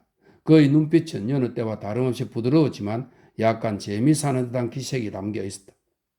내가 바보 같은 소리를 한다고 생각하지? 하찮고 짜증나는 여자라고 말이야? 아니야, 그렇지 않아. 이사벨이 그런 이야기를 하는 건 당연하다고 생각해. 레리는 벽난로를 등지고 서 있었다. 이사벨은 의자에서 일어나 그에게 다가가 똑바로 얼굴을 마주보고 섰다. 레리, 만일에 당신 명의로 된 재산이 한 푼도 없고 당신이 1년에 3,000달러를 벌 수 있는 직장에 다닌다면 지금이라도 당장 결혼할 거야. 당신을 위해 요리도 하고 침대 정리도 하고 좋은 옷을 못 입는다 해도 상관없어. 부족한 게 있어도 잘 꾸려갈 거야. 정말 즐겁게 지낼 수 있을 거라고 생각해. 단지 시간이 문제일 뿐인 거고 열심히 살아가면 다 잘 될 테니까. 하지만 레리가 말하는 경우는 달라. 아무 희망도 없이 평생 구질구질하게 살아야 한다는 뜻이니까 죽을 때까지 지겨운 생활을 해야겠지? 대체 뭘 위해서? 해결할 수 없다고 당신 스스로도 말한 그 질문들에 대한 답을 찾기 위해서? 그건 말도 안 되는 일이야. 사람은 일을 해야 해. 그게 사람이 태어난 이유야. 그래야 사회에도 기여할 수 있어. 한마디로 시카고에 자리를 잡고 헨리 매튜린 씨의 회사에 들어가는 게 내가 해야 할 일이라는 거지. 거기서 일하면서 주변 사람들에게 주식을 사도록 만드는 것이 사회에 커다란 기여를 하는 것이라고 생각해. 정권 브로커는 사회에 필요한 존재야. 나무랄 데 없는 훌륭한 직업이고 당신은 간소한 수입으로 파리에서 생활한다는 걸 너무 비관적으로 보는 것 같아. 하지만 당신 생각과 달라. 샤넬을 입지 않아도 얼마든지 깔끔하게 입을 수 있어. 꼭 대선문 근처나 포슈 거리 같은 데를 가야 흥미로운 사람들을 만날 수 있는 것도 아니고 사실 그런 곳에 사는 사람들 중에 재미있는 사람은 거의 없지. 재미있는 사람들은 대개 돈이 없거든. 나는 이곳에서 많은 사람들을 알게 돼서 화가나 작가, 학생들, 프랑스인, 영국인, 미국인 등 말이야. 그런 사람들이 엘리엇 씨가 어울리는 꼴사나운 후작 부인이나 코가 긴 공작 부인보다 훨씬 재미있다는 걸 이사벨도 알게 될 거야. 당신은 머리도 좋고 유머 감각도 있잖아. 그들이 테이블에 둘러앉아 토론하는 모습을 보면 당신도 좋아할걸. 비록 테이블에는 고급 와인이 아니라 평범한 싸구려 와인이 놓여 있고 시중드는 하인이 없다고 해도 말이야. 레리, 무슨 말이야? 나도 그런 거 좋아해. 난 속물이 아니라고. 나도 재미있는 사람들 만나보고 싶어. 그래, 샤넬 드레스를 입고 만나고 싶겠지. 그럼 그들은 세련된 부인이 빈민가 구경이라도 나온 것처럼 생각하지 않겠어? 당신도 그렇겠지만 그들 역시 편안하지 않을 거야. 당신은 고작 나중에 에밀리 드 몽타두르나 그라시 드 샤또 가야르 같은 사람들을 만나서 오늘 라텐거리에서 기묘한 보헤미안들을 여러 만났는데 재미있었다 하고 얘기를 들려줄 뿐이겠지. 이사벨이 가볍게 어깨를 으쓱했다. 그럴지도 모르지. 난 그런 사람들과 함께 어울려 자라지도 않았으니까 나랑 그 사람들 사이엔 공통점도 없을 테고. 우리 얘기가 어떻게 흘러가고 있는 거지? 다시 원점으로 간 셈이야. 난 줄곧 시카고에서 살았고 친구들도 모두 거기 있어. 내게 중요한 건 전부 그곳에 있다고. 시카고에 있을 때가 제일 편안해. 나는 어디까지나 시카고 사람이고 그건 당신도 마찬가지야. 엄마가 몸이 안 좋아셔서 별로 마음 많이 나아지실 것 같지도 않아. 설령 내가 엄마를 떠나서 살고 싶다고 해도 그럴 수가 없는 상황이야. 그러니까 내가 시카고로 돌아가지 않으면 나랑 결혼하지 않겠다는 뜻이야? 이사벨은 잠시 대답을 망설였다. 그녀는 레리를 사랑했다. 물론 그와 결혼하고 싶었다. 온 마음을 다해 그를 간절히 원했다. 레리 역시 자신을 원한다는 것도 알고 있었다. 그녀는 자신이 극단까지 밀어붙여 마지막 카드를 내보이면 레리 역시 마음이 약해질 것이라는 생각이 들었다. 두려웠지만 마음을 굳게 먹고 한번 해보기로 했다. 그래 레리, 그런 뜻이야. 그는 벽난로 선반 가장자리에 성냥을 그어 파이프에 불을 붙였다. 냄새가 고약한 구식 프랑스 유황 성냥이었다. 그리고 이사벨 옆을 지나 창가로 걸어갔었다. 그는 창밖을 물끄러미 쳐다보았다. 잠시 흐르는 침묵이 마치 연극처럼 느껴졌다. 이사벨은 레리와 마주보고 서 있는 자리에 꼼짝 않고 서서 벽난로 위에 걸려있는 거울로 시선을 던졌다. 하지만 거울 속 자신의 모습은 눈에 들어오지 않았다. 가슴이 미친 듯이 뛰었고 불안함이 엄습해왔다. 마침내 레리가 뒤로 돌아섰다. 내가 제안하는 삶이 당신이 생각하는 것보다 얼마나 더 풍성한지 설명할 수 있다면 얼마나 좋을까? 정신적 세계를 추구하는 삶이 얼마나 즐겁고 얼마나 많은 것을 경험할 수 있는지 당신에게 알려줄 수만 있다면 그건 정말 끝없는 즐거움이고 말로 형언하기 힘든 행복이야. 그것에 비유할 수 있는 것이 하나 있어. 바로 홀로 비행기를 타고 하늘을 날 때의 기분이지. 높디 높은 저 위에서 사방이 온통 무한한 공간뿐인 곳에서 날고 있을 때 말이야. 그럼 끝없는 공간에 취하게 돼. 그때 느끼는 흥분이란 세상 그 어떤 권력과 영예를 준다 해도 바꾸고 싶지 않지. 얼마 전에 데카르트를 읽었어. 그 평온함, 품격, 명석함이란. 그때 이사벨이 한사코 말해야겠다는 투로 끼어들었다. 하지만 레리, 그거 알아? 당신은 나한테 맞지도 않는 삶을 요구하고 있어. 내가 관심도 없고 또 관심을 갖고 싶지도 않은 삶 말이야. 난 그저 평범한 여자일 뿐이라고. 몇 번이나 말해야 알겠어? 난 이제 겨우 20살이야. 10년 후면 늙어버릴 거고 지금 시간이 있을 때 삶을 즐기고 싶어. 아, 레리, 난 당신을 너무나 사랑해. 하지만 당신이 말하는 삶은 시시해. 결국 아무것도 남지 않을 거야. 제발 부탁이니 당신 자신을 위해서 포기해. 레리, 당신은 남자니까 남자다운 일을 하란 말이야. 당신은 시간을 낭비하고 있는 거야. 다른 사람들은 모두 그 시간을 소중하게 쓰고 있다고. 당신이 정말 나를 사랑한다면 그런 헛된 꿈 때문에 나를 포기하진 않겠지? 이미 해보고 싶은 만큼 했잖아. 이제 함께 미국으로 돌아가자. 안 돼. 그럴 수 없어. 이사벨, 그건 내게 죽음과도 같아. 내 영혼에 대한 배신이야. 아, 레리, 어째서 그런 식으로 말하는 거야? 그건 히스테리에 걸린 고상한 척하는 여자들이나 하는 말이야. 대체 그게 무슨 의미가 있어? 아무런 의미도 없어. 내가 느끼는 대로 솔직하게 말한 것뿐이야. 레리의 눈이 반짝 빛났다. 어떻게 그런 웃음을 지을 수가 있어? 정말 진지한 얘기를 하고 있다는 건 몰라? 우린 지금 갈림길에 서 있고 지금 어떤 결정을 내리느냐에 따라 앞으로의 우리 삶이 결정되는 거야. 알아. 나도 진지하다고. 그녀가 한숨을 내쉬며 말했다. 당신이 이성적으로 생각하려 들지 않는다면 더 이상 할 말이 없어. 그럼 당신은 이성적일까? 당신이야말로 어리석은 말만 계속하고 있잖아. 내가? 괴로운 심정만 아니었다면 이사벨은 웃음이라도 터질 지경이었다. 레리, 당신 정말 멍청이야. 그녀는 손가락에서 천천히 약혼 반지를 빼 손바닥 위에 올려놓고 물끄러미 쳐다보았다. 가느다란 백금고리에 네모 모양의 루비를 박은 것이었다. 그녀 마음에 몹시 뜨는 반지였다. 당신이 정말 나를 사랑한다면 이렇게 나를 불행하게 만들지는 않을 거야? 아니야, 당신을 사랑해. 때로 사람은 자신이 옳다고 생각하는 일을 하려면 주변 사람을 불행하게 만들겠다나 봐. 그녀는 반지가 놓인 손을 레리에게 내밀며 떨리는 입술로 애써 미소를 지었다. 받아, 레리. 내가 갖고 있어봐야 뭘 하겠어? 우리 우정에 대한 추억으로 간직해 줄래? 새끼손가락에 끼워 있으면 되잖아. 우정까지 끝나는 건 아니겠지? 레리, 난 언제까지고 당신을 좋아할 거야? 그럼 갖고 있어. 그래 줬으면 좋겠어? 그녀는 잠시 망설이다 반지를 오른쪽 손가락에 다시 끼웠다. 너무 큰데? 작게 줄이면 되지. 이사벨, 우리 리치의 바에 가서 한잔하자. 좋아. 모든 것이 너무나 쉽게 끝나버렸다는 생각에 그녀는 약간 당황스러웠다. 그녀는 울지 않았다. 이제 레리와 결혼하지 않을 것이라는 사실 말고는 아무것도 달라지지 않은 것 같았다.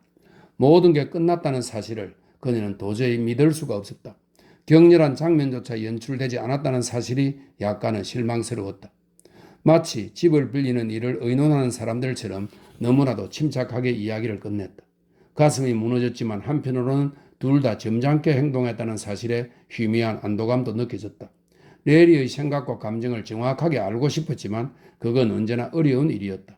그의 매끄러운 얼굴과 검은 눈동자는 오랜 세월 알고 지낸 그녀조차도 꿰뚫어 볼 수 없는 일종의 가면이었다. 그녀는 침대 위에 벗어두었던 모자를 집어들고 거울 앞에 서서 다시 썼다. 그냥 궁금해서 그러는데 그녀가 머리를 매만지며 입을 열었다. 나랑 약혼을 취소하고 싶었어? 아니, 천만에. 난 당신이 좋아할 거라고 생각했어. 레리는 아무 대꾸도 하지 않았다. 이사벨은 밝은 웃음을 지으며 뒤로 돌았다. 이제 나가자. 레리는 방에서 나와 문을 잠갔다. 그가 1층에 있는 사내에게 열쇠를 건네자 사내는 두 사람을 능글맞은 표정으로 쳐다보았다. 사내가 자기들이 뭘 했다고 생각하는지 이사벨도 짐작이 갔다. 그녀가 말했다. 저 늙은 남자는 분명히 내 순결을 의심하고 있을 거야. 그들은 택시를 타고 리츠에 가서 간단하게 한잔했다. 두 사람은 마치 매일 만나는 오랜 친구끼리 대화를 나누듯 겉으로 보기엔 전혀 어색함 없이 중요하지 않은 이런저런 잡담을 나누었다. 원래 레리는 말수가 적고 이사벨은 수다스러운 데다 화제거리도 풍부하긴 했지만 그녀는 그때만큼은 침묵이 이어지지 않게 하려고 의식적으로 애썼다. 한번 침묵이 흐르면 그 침묵을 깨기가 힘들 것만 같았다. 그녀는 자신이 그에게 원망스러운 마음을 품고 있다는 것을 그가 모르길 바랐다. 또 자존심 때문에 상처 입은 무너진 가슴을 그가 알아채지 못하길 바랐다. 얼마 후 이사벨이 레리에게 자동차로 집까지 데려다 달라고 말했다. 현관 앞에 내리면서 그녀는 명랑하게 말했다. 내일 우리랑 함께 점심 먹기로 한 거 잊지 마. 그래, 절대 잊지 않을게. 그녀는 뺨을 내밀어 키스를 받고 현관 입구의 차량으로 걸어갔다. 5. 이사벨이 응접실에 들어가니 손님 몇 명이 와서 차를 마시고 있었다. 파리에 살고 있는 미국인 부인 2명은 화려한 드레스 차림에 진주 목걸이를 하고 다이아몬드 팔찌와 값비싼 반지를 끼고 있었다. 한 사람은 진한 젓갈색으로 머리를 물들였고 또 나머지 한 사람은 부자연스러운 느낌의 금발이었지만 이상하게도 두 여자는 거의 비슷한 이미지를 보였다. 둘 다 똑같이 짙은 마스카라에 밝은색 립스틱을 발랐고 화사하게 볼 화장을 한 얼굴이었다. 또 식욕을 억제해가며 유지하고 있는 듯한 마른 몸매, 선이 날카로운 이목구비, 무언가 갈망하는 것 같은 불안한 눈빛도 같았다. 시들어가는 젊음과 미모를 어떻게든 유지하려고 애쓰고 있는 게 분명했다. 그들은 마치 잠시라도 침묵이 흐르면 기계가 멈춰버리고 그들의 인공적인 구조물이 산산이 부서질까봐 두렵기라도 한 듯 시끄럽고 날카로운 목소리로 쉴 새 없이 무의미한 이야기를 짓거렸다. 온화한 타입의 미국 대사관 서기관도 있었는데 그는 대화에 끼어들지 못해 줄곧 조용하게 앉아 있었지만 세상 물정은 잘 아는 사람이었다. 체구가 작고 피부가 까무잡잡한 루마니아 공작도 있었다. 조그맣고 날카로운 검은 눈에 말끔하게 면도한 그는 비굴할 만큼 굽신거리는 태도로 필요할 때마다 즉시 일어나 찻잔과 과자 접시를 건네거나 부인들에게 담뱃불을 붙여주고 넉살 좋은 태도로 상대의 비위를 맞추는 말과 번드르르한 칭찬을 쏟아냈다. 그는 아첨의 대상인 사람들로부터 자신이 지금까지 대접받은 모든 만찬에 대해 답례를 하고 있었으며 또 앞으로도 초대해달라고 미리 아부를 하고 있었다. 브래들리 부인은 엘리엇의 기분을 맞춰주려고 자기가 원하는 것보다도 훨씬 화려하게 차려입고 앉아 있었다. 그녀는 평소와 다름없이 예의를 갖춰 여주인으로서의 역할은 충실하게 하고 있었지만 다소 냉담한 분위기를 풍겼다. 그녀가 오빠의 손님들을 어떻게 생각했는지 나로서는 추측만 할 수 있을 뿐이었다. 그녀는 여러 사람과 두루 교제하는 타입이 아니었을 뿐만 아니라 나 역시 그녀에 대해 아주 조금밖에 알지 못했기 때문이다. 그녀는 결코 미련한 여자는 아니었다. 오랜 세월 세계 각국의 수도에서 생활하는 동안 다양한 부류의 사람들을 만나면서 자신이 나고 자란 버지니아의 작은 도시의 기준에 맞춰 나름대로 그들을 날카롭게 판단했을 것이다. 그녀는 아마 손님들의 별난 행동을 어느 정도 재미있어 하기는 했지만 그들의 고상하게 점잠 빼는 태도를 고지곳대로 믿지는 않았을 것이다. 아마 해피엔딩으로 끝날 것을 처음부터 알고 읽는, 그렇지 않으면 읽지도 않겠지만 그런 소설에서 등장인물들의 고통과 슬픔을 바라보는 것과 비슷한 기분으로 그 사람들을 보았을 것이다. 파리, 로마, 베이징은 그녀의 미국인 기질을 바꿔놓지 못했다. 엘리엇의 독실한 가톨릭 신앙이 그녀의 완고한 개신교 믿음에 영향을 미치지 못한 것처럼 말이다. 젊고 아름답고 생기발랄한 이사벨이 나타나자 그 방의 가식적인 분위기에 갑자기 산뜻한 기운이 돌았다. 이사벨은 마치 젊은 대지의 여신처럼 우아하게 걸어 들어왔다. 루마니아 공작이 벌떡 일어나서 이사벨을 위해 의자를 꺼내주고 야단스러운 제스처를 보이며 자기 자리를 옮겼다. 미국인 부인 둘은 과장되게 상냥한 표정으로 이사벨을 위아래로 훑으면서 드레스를 꼼꼼히 살폈다. 젊음이 넘치는 아름다운 미모를 마주하자 내심 자신감을 잃고 비통해하는 것이 분명했다. 미국인 서기관은 이사벨의 등장이 두 부인을 초라하게 만드는 것을 보면서 남몰래 미소를 지었다. 하지만 이사벨의 눈에는 두 부인이 훌륭하고 우아하게만 보였다. 그들의 화려한 드레스와 값비싼 장신구도 마음에 들었고 그 우아한 몸가짐에 부러움을 느낄 정도였다. 그녀는 자신도 언젠가는 저렇게 세련되고 우아한 모습을 갖출 수 있을까 하고 생각했다. 물론 작달마간 루마니아 공작은 우스꽝스럽게 보였지만 인상이 나쁘지는 않았다. 설령 그의 입에서 나오는 찬사들이 가식적인 것들이라 할지라도 그런 말을 듣고 있는 게 기분 나쁘지는 않았다. 이사벨의 등장으로 잠시 중단되었던 대화가 다시 시작되었다. 각자 자신의 이야기가 대단한 의미를 지녔다고 확신하는 투로 명랑하게 대화를 나누었기 때문에 누구라도 보면 정말 중요한 이야기를 하고 있다는 생각이 들 정도였다. 그들은 초대를 받았던 파티나 앞으로 참석할 파티, 최근 사람들 입에 오르내리는 스캔들에 대해 수다를 떨었고 친구들을 험담했으며 유명 인사들의 이름을 거론했다. 세상에 모르는 사람이 없고 모든 비밀은 다 알고 있는 것 같았다. 공연 중인 연극, 인기 있는 양장점, 최근 주목받는 초상화가, 전 총리의 정부에 대한 이야기까지 어떤 화제든 막힘이 없었다. 마치 세상 모든 일을 다 아는 사람들 같았다. 이사벨은 이야기에 푹 빠져 귀를 기울였다. 그녀로서는 훌륭한 교양의 분위기가 물씬 느껴졌다. 이런 게 진짜 사는 거야 하고 그녀는 생각했다. 세련된 세계의 한가운데 있는 기분은 정말 황홀했다. 이것이야말로 진정한 삶이었다. 주변 분위기도 더할 나위 없이 완벽했다. 사보누리 카펫이 깔린 널찍한 방, 화려한 패널을 댄 벽과 거기에 걸린 훌륭한 그림들, 텐트 스티지 자수가 놓은 의자, 각 가치가 높은 상감 세공 가구, 옷장과 예비 테이블 등 모두가 박물관의 진열에도 손색이 없는 것들이었다. 상당한 비용을 들인 방이 분명했지만 그만한 가치는 있었다. 이 모든 것들의 아름다움이 어느 때보다도 강렬하게 그녀의 마음에 파고들었다. 철제 침대와 딱딱하고 불편한 의자가 있던 초라한 호텔방. 레리는 아무런 부족함도 느끼지 않는다는 그 방이 아직도 생생하게 마음속에 남아있었기 때문이다. 황량하고 우울하고 불쾌하게 짝이 없는 그 방. 떠올리기만 해도 절로 몸서리가 쳐졌다. 이윽고 손님들이 돌아가고 이사벨과 브래들리 부인, 엘리엇만 남았다. 엘리엇이 화장으로 떡칠을 한 부인들을 현관까지 배웅하고 돌아와서 말했다. 정말 멋진 여자들이야. 저들이 파리에 처음 왔을 때부터 난 저들을 알고 지냈지. 저렇게 훌륭하게 변하리라고는 생각하지 못했는데 정말 놀라운 적응력이야. 미국인들, 게다가 중서부 지방에서 온 사람들이라고는 도저히 믿기지 않지. 브래들리 부인이 눈썹을 축혀 세우며 말없이 엘리엇을 쏘아보았다. 눈치 빠른 엘리엇은 그 의미를 금세 알아챘다. 루이자, 물론 너한테는 해당되지 않는 얘기일 거야. 그는 반은 언짢은 투로 반은 애정어린 투로 말했다. 너한테도 기회는 많았어. 브래들리 부인이 입술을 뾰족하게 오므리며 말했다. 실망시켜서 유감이네요. 오빠. 하지만 난 지금 내 모습이 만족스러워요. 그러자 엘리엇이 부르러 중얼거렸다. 취향은 10인 10색이란 말이지. 그때 이사벨이 입을 열었다. 한 가지 말씀드릴 게 있어요. 저 렐이랑 약혼 취소하기로 했어요. 엘리엇이 놀란 목소리로 말했다. 이런?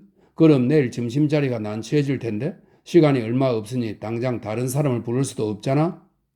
내일 점심 식사에는 올 거예요. 약혼을 취소했는데도 말이야. 어떻게 그럴 수가 있니? 이사벨은 말없이 웃기만 했다. 그녀는 엘리엇 쪽만 바라보았다. 자신을 뚫어지게 쳐다보는 어머니와 눈을 마주치고 싶지 않았기 때문이다. 싸우지는 않았어요.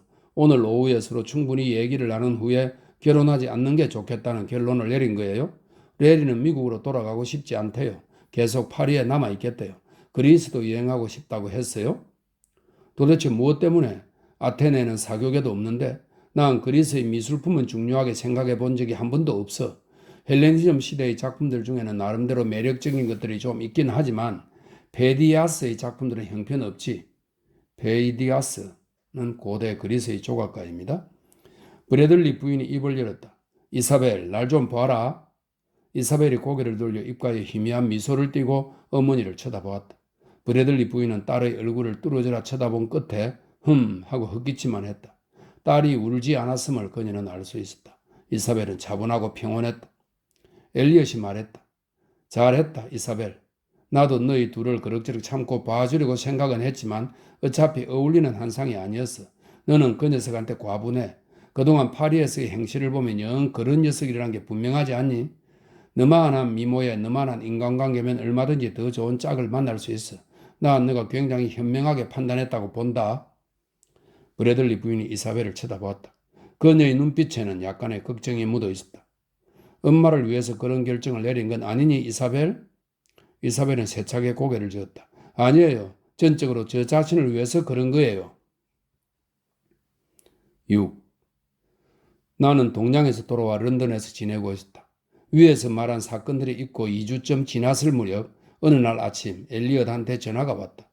나는 그의 목소리를 듣고 별로 놀라지 않았다. 끝나가는 사교 시즌을 즐기기 위해서 그 무렵이면 엘리엇이 언제나 영국에 온다는 사실을 알고 있었기 때문이다. 그는 브래들리 부인과 이사벨도 함께 와 있다면서 그날 저녁 6시에 한잔하러 와주면 대단히 기쁘겠다고 말했다. 물론 그들은 클라리지 호텔에 묵고 있었다. 클라리지 호텔은 런던의 고급 호텔 가운데 하나입니다. 나는 거기서 멀지 않은 곳에 있었으므로 파크레인을 지나 메이페어의 조용한 고급 주택가를 천천히 걸어서 호텔로 갔다. 엘리엇은 늘 묵는 스위트룸에 머물고 있었다. 벽은 시가 상자 같은 갈색 목재 패널로 장식되어 있고 방 안은 차분한 느낌의 값비싼 가구들로 꾸며져 있었다. 내가 들어갔을 때 그는 혼자였다. 브래들리 부인과 이사벨은 쇼핑을 나갔다고 했다. 그는 내게 이사벨이 레리와 파혼했다는 이야기를 해주었다. 한편으로 로맨틱한 성향도 지녔지만 또 한편으로는 특정한 상황에서 사람들이 처신해야 하는 방식에 관해 대단히 전통적인 사고방식을 가진 엘리엇으로서는 두 젊은이의 행동을 보고 꽤 당황스러운 모양이었다. 레이리는 파혼한 바로 다음 날 점심 식사에 나타났을 뿐만 아니라 마치 아무 일도 없었던 것처럼 행동했다. 그는 평소와 다름없이 밝고 정중한 태도로 상대의 말에 귀를 기울이며 차분하게 식사를 즐겼다. 이사벨을 대할 때도 여느 때와 똑같이 다정하고 친근했다. 고민하거나 혼란스러워하거나 슬픔에 잠긴 기색이 전혀 없었다. 이사벨도 마찬가지로 우울한 기색이 없었다. 그녀는 인생의 오점이라 할 수 있는 중요한 결정을 내린 지 얼마 안 되는 사람이라고는 도저히 믿기지 않을 만큼 시종 즐겁게 웃고 끄리낌 없이 농담을 했다. 엘리엇은 도통 이해가 가지 않았다. 두 사람이 나누는 대화를 얼핏 들어보면 예전에 해둔 데이트 약속을 하나도 취소할 생각이 없는 듯 했다. 그는 기회가 날 때마다 그런 점에 대해 동생과 이야기를 나누었다고 했다. 그러면 안 되지. 마치 아직 약혼한 사이인 것처럼 어울려 다니다니. 레리가 그렇게 행동하는 건 예의와 상식에 어긋나는 거야. 게다가 이사벨이 좋은 사람을 만날 기회도 빼앗아가는 셈이잖아. 지난번에 봤던 영국 대사관에 근무하는 그 젊은 포드링엄이 이사벨한테 푹 빠져있는 게 분명해. 재산도 꽤 있고 여기저기 연줄도 많은 청년이야. 방해물만 없으면 분명히 이사벨한테 청혼할 거야. 너가 이사벨한테 그런 얘기를 좀 해봐. 오빠, 이사벨도 벌써 20살이에요. 그리고 걔는 자기 일이니 신경 쓰지 말라고 얘기하면서도 상대방을 불쾌하게 만들지 않는 묘한 기술을 가졌어요. 걔가 그렇게 나오면 정말 어쩔 수 없어요. 순전히 너가 이사벨을 잘못 키워서 그런 거야. 게다가 이건 이사벨 일이 아니라 너의 일이기도 해. 이게 바로 오빠랑 이사벨이 다른 점이에요. 루이자, 내 성질 자꾸 건드리지 마. 오빠도 다 큰 딸 자식을 두어 봐야 알아요. 날뛰는 소를 다루는 게 오히려 더 쉽다는 걸. 그리고 그 애의 속마음을 안다는 건 말이죠. 아, 차라리 아무것도 모르는 단순한 늙은이인 척 하는 편이 훨씬 나아요. 어쨌거나 그런 잘못된 처신에 대해 이사벨과 얘기해 봤어? 해봤어요. 근데 웃기만 하면서 자기 나무 할 말이 없대요. 파혼하고서 많이 속상해하는 것 같아? 모르겠어요. 내가 아는 건 이사벨이 잘 먹고 잠도 잘 잔다는 것 뿐이에요. 내 말 잘 들어. 그렇게 어울려 다니도록 내버려 두면 조만간에 어디로 훌쩍 도망가서 아무한테도 알리지 않고 결혼해 버릴지도 몰라. 브래들리 부인은 쓴웃음을 지었다. 성적 방종을 가능하게 해주는 갖가지 장소가 마련돼 있고 결혼을 위한 길에는 장애물 뿐인 나라에 살고 있다는 게 오빠는 퍽 마음에 들 거예요. 그럼 물론이지. 결혼은 가정의 무사함과 나라의 안정이 달린 중요한 문제야. 하지만 결혼이라는 것도 혼외 관계가 용인될 뿐만 아니라 정당하게 인정되어야만 그 권위가 유지될 수 있는 거야. 루이자, 매춘이라는 게 말이다. 그만해요. 지저분한 간통의 사회적 도덕적 가치에 대한 오빠의 견해 같은 거 듣고 싶은 생각 없으니까. 그 다음에 엘리엇이 이사벨과 레리가 계속 만나는 것을 중단시킬 방법을 하나 제안했다. 엘리엇이 생각하기에 둘의 만남은 아무래도 말도 안 되는 일이었던 것이다. 파리의 사교 시즌이 거의 끝나가고 있었으므로 이제 대부분의 상류층 사람들은 해수욕장이나 도빌로 떠났다가, 이 도빌은 프랑스 북부의 해변 휴양지입니다. 도빌로 떠났다가 그 다음엔 여름이 끝날 때까지 투렌이나 앙주, 브르타뉴에 있는 조상들의 성에 가서 지낼 계획을 갖고 있었다. 평소 같으면 엘리엇도 6월 말쯤 런던으로 갔을 터였다. 하지만 여동생과 조카딸에 대해서 남다른 애정을 갖고 있었기 때문에 파리에 남아있는 사람이 아무도 없지만 이번만큼은 자신을 희생하고 파리에 남아있을 생각이었다. 그런데 두 모녀를 위해서도 좋고 자신도 만족스러운 적절한 방법이 떠올랐다. 그는 브래들리 부인에게 셋이 함께 당장 런던으로 가자고 제안했다. 런던은 아직 사교 시즌의 한창이니 이사벨이 거기 가서 새로운 사람들과 새로운 흥미거리를 접하면 혼란스러운 심경도 정리될 것이라는 얘기였다. 게다가 신문 보도에 따르면 브래들리 부인의 병에 관한 이름난 의사가 마침 런던에 와 있었다. 그 의사를 만나기 위해서라고 한다면 갑자기 런던으로 향하는 이유도 충분히 설명이 될 것이고 설령 이사벨이 파리를 떠나기 싫어한다고 해도 설득할 수 있을 터였다. 브래들리 부인은 그 계획에 찬성했다. 단지 이사벨이 걱정되어 마음에 걸렸다. 이사벨이 겉으로 보이는 것처럼 정말 괜찮은 건지 아니면 분노와 상심과 낙담으로 마음에 멍이 들었는데도 그 상처를 숨기기 위해서 아무렇지도 않은 것처럼 하는 건지 브래들리 부인도 알 수가 없었다. 브래들리 부인은 어쨌거나 딸이 새로운 곳에서 새로운 사람을 만나는 것이 도움이 되리란 생각에 엘리엇의 의견에 동의한 것이었다. 엘리엇이 전화를 걸고 있을 때 레디와 함께 베르사유에 갔던 이사벨이 돌아왔다. 엘리엇은 그녀에게 사흘 후에 어머니가 유명한 의사분을 만나 진찰을 받도록 약속을 잡아놓았다. 런던 클라리지 호텔도 예약해 두었으니 내일 당장 출발해야 한다 하고 설명했다. 엘리엇이 잠옷 점잖고 그럴싸하게 이야기를 하는 동안 브래들리 부인이 딸을 지켜보았지만 이사벨은 별로 놀라지 않았다. 엄마, 그런 좋은 의사를 만나게 되다니 정말 다행이에요. 그녀는 항상 그렇듯이 성급하게 탄성을 질렀다. 당연히 그런 기회를 놓치면 안 되죠. 그리고 런던에 가면 정말 멋질 거야. 우리 거기에 얼마나 머물 거예요? 파리에 돌아와 봐야 별 소용도 없어. 일주일 뒤면 아무도 남아있지 않을 테니까. 시즌이 끝날 때까지 나랑 함께 클라리지 호텔에 있는 게 좋겠다. 7월에도 계속 근사한 무도회들이 있을 거야. 물론 윈블던 테니스 대회도 열릴 거고. 그리고 굿우드와 카우스도 빼놓을 수 없지. 굿우드는 유명한 경마대회가 열리는 곳이고 카우스는 요트 경기로 유명한 항구 도시입니다. 굿우드와 카우스도 빼놓을 수 없지. 분명히 엘링엄시 댁에서 카우스로 우리를 초대해 요트를 태워줄 거야. 벤토크 집안은 굿우드 경마대회가 열리면 항상 성대한 파티를 연단다. 이사벨이 좋아하는 것처럼 보이자 브래들리 부인도 안심했다. 이사벨은 레리와의 일은 아예 생각하지 않고 있는 듯 했다. 엘리엇이 이 모든 이야기를 끝냈을 때 브래들리 모녀가 돌아왔다. 나는 그들을 1년 반 이상이나 보지 못한 터였다. 브래들리 부인은 전보다 조금 더 말랐고 얼굴도 더 창백해져 있었다. 피곤한 기색에 건강이 좋지 않아 보였다. 하지만 이사벨은 활짝 핀 꽃 같았다. 혈색 좋은 얼굴에 풍성한 갈색 머리, 반짝거리는 엷은 갈색 눈, 맑고 깨끗한 피부 등이 아름다운 젊음을 보여주었다. 살아있는 것 자체를 즐거워하는 듯한 느낌이어서 보고 있는 사람도 절로 미소가 지어질 정도였다. 조금 우스운 생각이지만 나는 잘 익은 황금색의 달콤한 배, 누군가 한입 배음으로 주기만을 기다리는 배를 바라보는 기분이었다. 따뜻한 기운을 발산하고 있어서 손만 뻗으면 그 편안한 온기가 느껴질 것만 같았다. 전보다 더 굽이 높은 구두를 신어서인지 아니면 센스 있는 디자이너가 그녀의 통통한 살을 잘 가려지도록 원피스를 재단했기 때문인지는 모르겠지만 전에 만났을 때보다 더 키가 커 보였다. 또 집에만 있지 않고 어렸을 때부터 바깥 활동을 많이 한 아가씨답게 자연스럽고 보기 좋은 몸가짐을 갖고 있었다. 한마디로 성적인 매력이 물씬 뿜어져 나오는 아름다운 여인이었다. 내가 그녀의 어머니였다 해도 결혼 정년기에 이르렀다고 생각했을 것이다.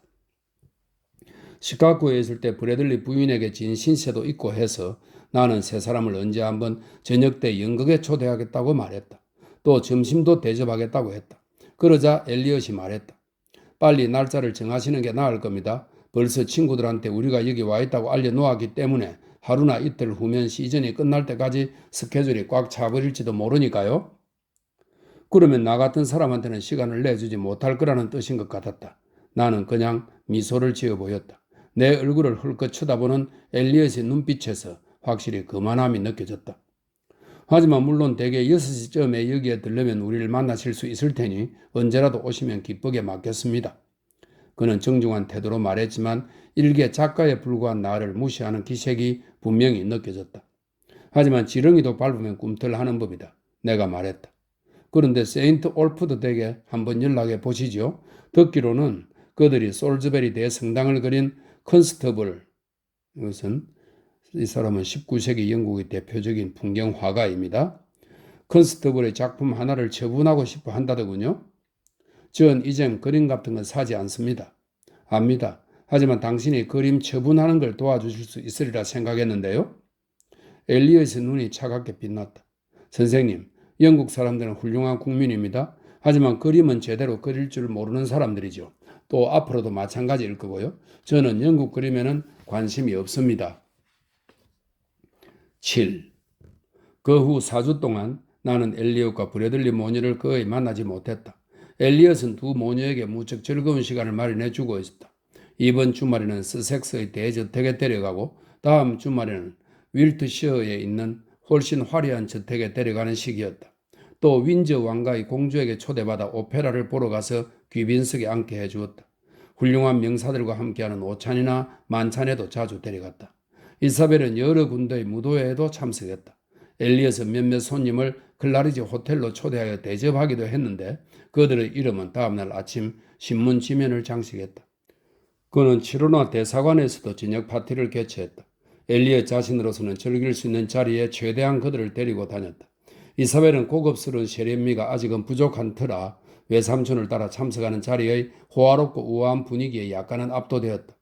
엘리엇은 어떤 자기 이익을 위해서가 아니라 파혼으로 괴로운 심정인 조카 딸을 위로해 주려는 순수한 마음으로 그 모든 수고를 마다하지 않는다고 자부하며 우쭐한 기분을 느꼈다. 하지만 자신이 유명한 상류층 인사들과 얼마나 친하게 지내는지 조카 딸로 하여금 자연스럽게 목격하도록 만들므로써 커다란 만족감도 느꼈을 것이다. 그는 만찬 주최자로서의 역할을 훌륭하게 해냈으며 자신의 뛰어난 사교 기술을 보여주는 것을 즐거워했다. 나도 그러한 파티들 가운데 한두 번은 참석했고 이따금 저녁 6시경 클라리지 호텔에 들르기도 했다. 파티에 가보면 이사벨은 근사하게 차려입은 영국 근위 여단의 건장한 청년들이나 그들보다 덜 멋지긴 하지만 그래도 품위 있는 자태를 지닌 젊은 외무부 관리들에 둘러싸여 있곤 했다. 어느 날 그런 종류의 자리에서 이사벨을 만났는데 그녀가 나를 옆으로 끌고 갔다. 여쭤보고 싶은 게 있었어요. 저번에 함께 자파점에 가서 아이스크림 소다를 먹은 날 기억하세요? 물론이지. 그때 참 친절하게 대해주셔서 감사해요. 한 번 더 부탁을 드려도 될까요? 그럼 괜찮아. 실은 드릴 말씀이 좀 있어요. 언제 점심이라도 함께 했으면 해요. 이사벨이 원하는 날짜에 하지. 조용한 곳이었으면 좋겠어요. 햄프튼 코트. 햄프튼 코트는 영국의 옛 왕궁입니다. 햄프튼 코트까지 자동차로 가서 점심을 먹으면 어떨까? 지금쯤이면 정원도 한창 아름다울 때고 여왕의 침대 같은 것도 구경할 수 있으니까. 그녀도 내 제안을 마음에 들어해서 우리는 날짜를 잡았다. 그런데 약속한 날이 되자 내내 화창하고 따뜻하던 날씨가 돌변해서 우중충한 하늘에서 비가 부슬부슬 내렸다. 나는 전화를 걸어 그냥 시내에서 식사하는 게 어떻겠냐고 물었다. 이런 날씨면 정원에 앉아 있을 수도 없고 어두워서 그림도 제대로 못 볼 거야. 정원에 많이 가봤고 그림 같은 건 지겨워요. 하지만 그래도 가보기로 해요. 그러지. 나는 그녀를 태우고 차를 몰았다. 괜찮은 식사를 할 수 있는 작은 호텔을 알고 있었기 때문에 곧장 그곳으로 갔다.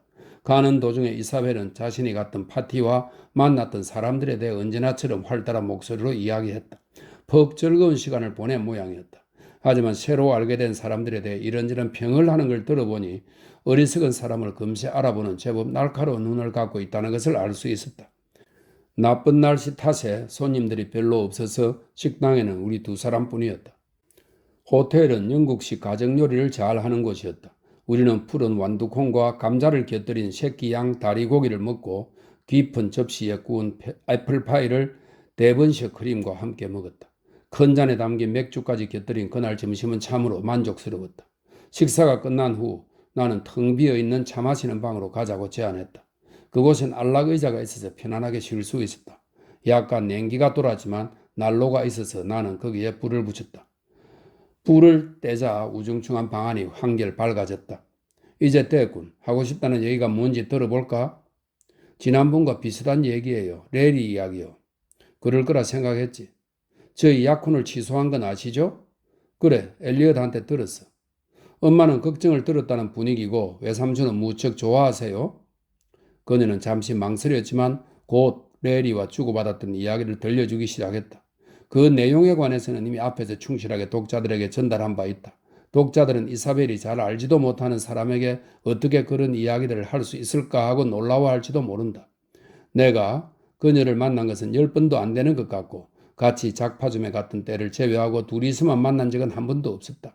하지만 나는 이사벨이 나한테 그런 얘기들을 하는 것이 놀랍지 않았다.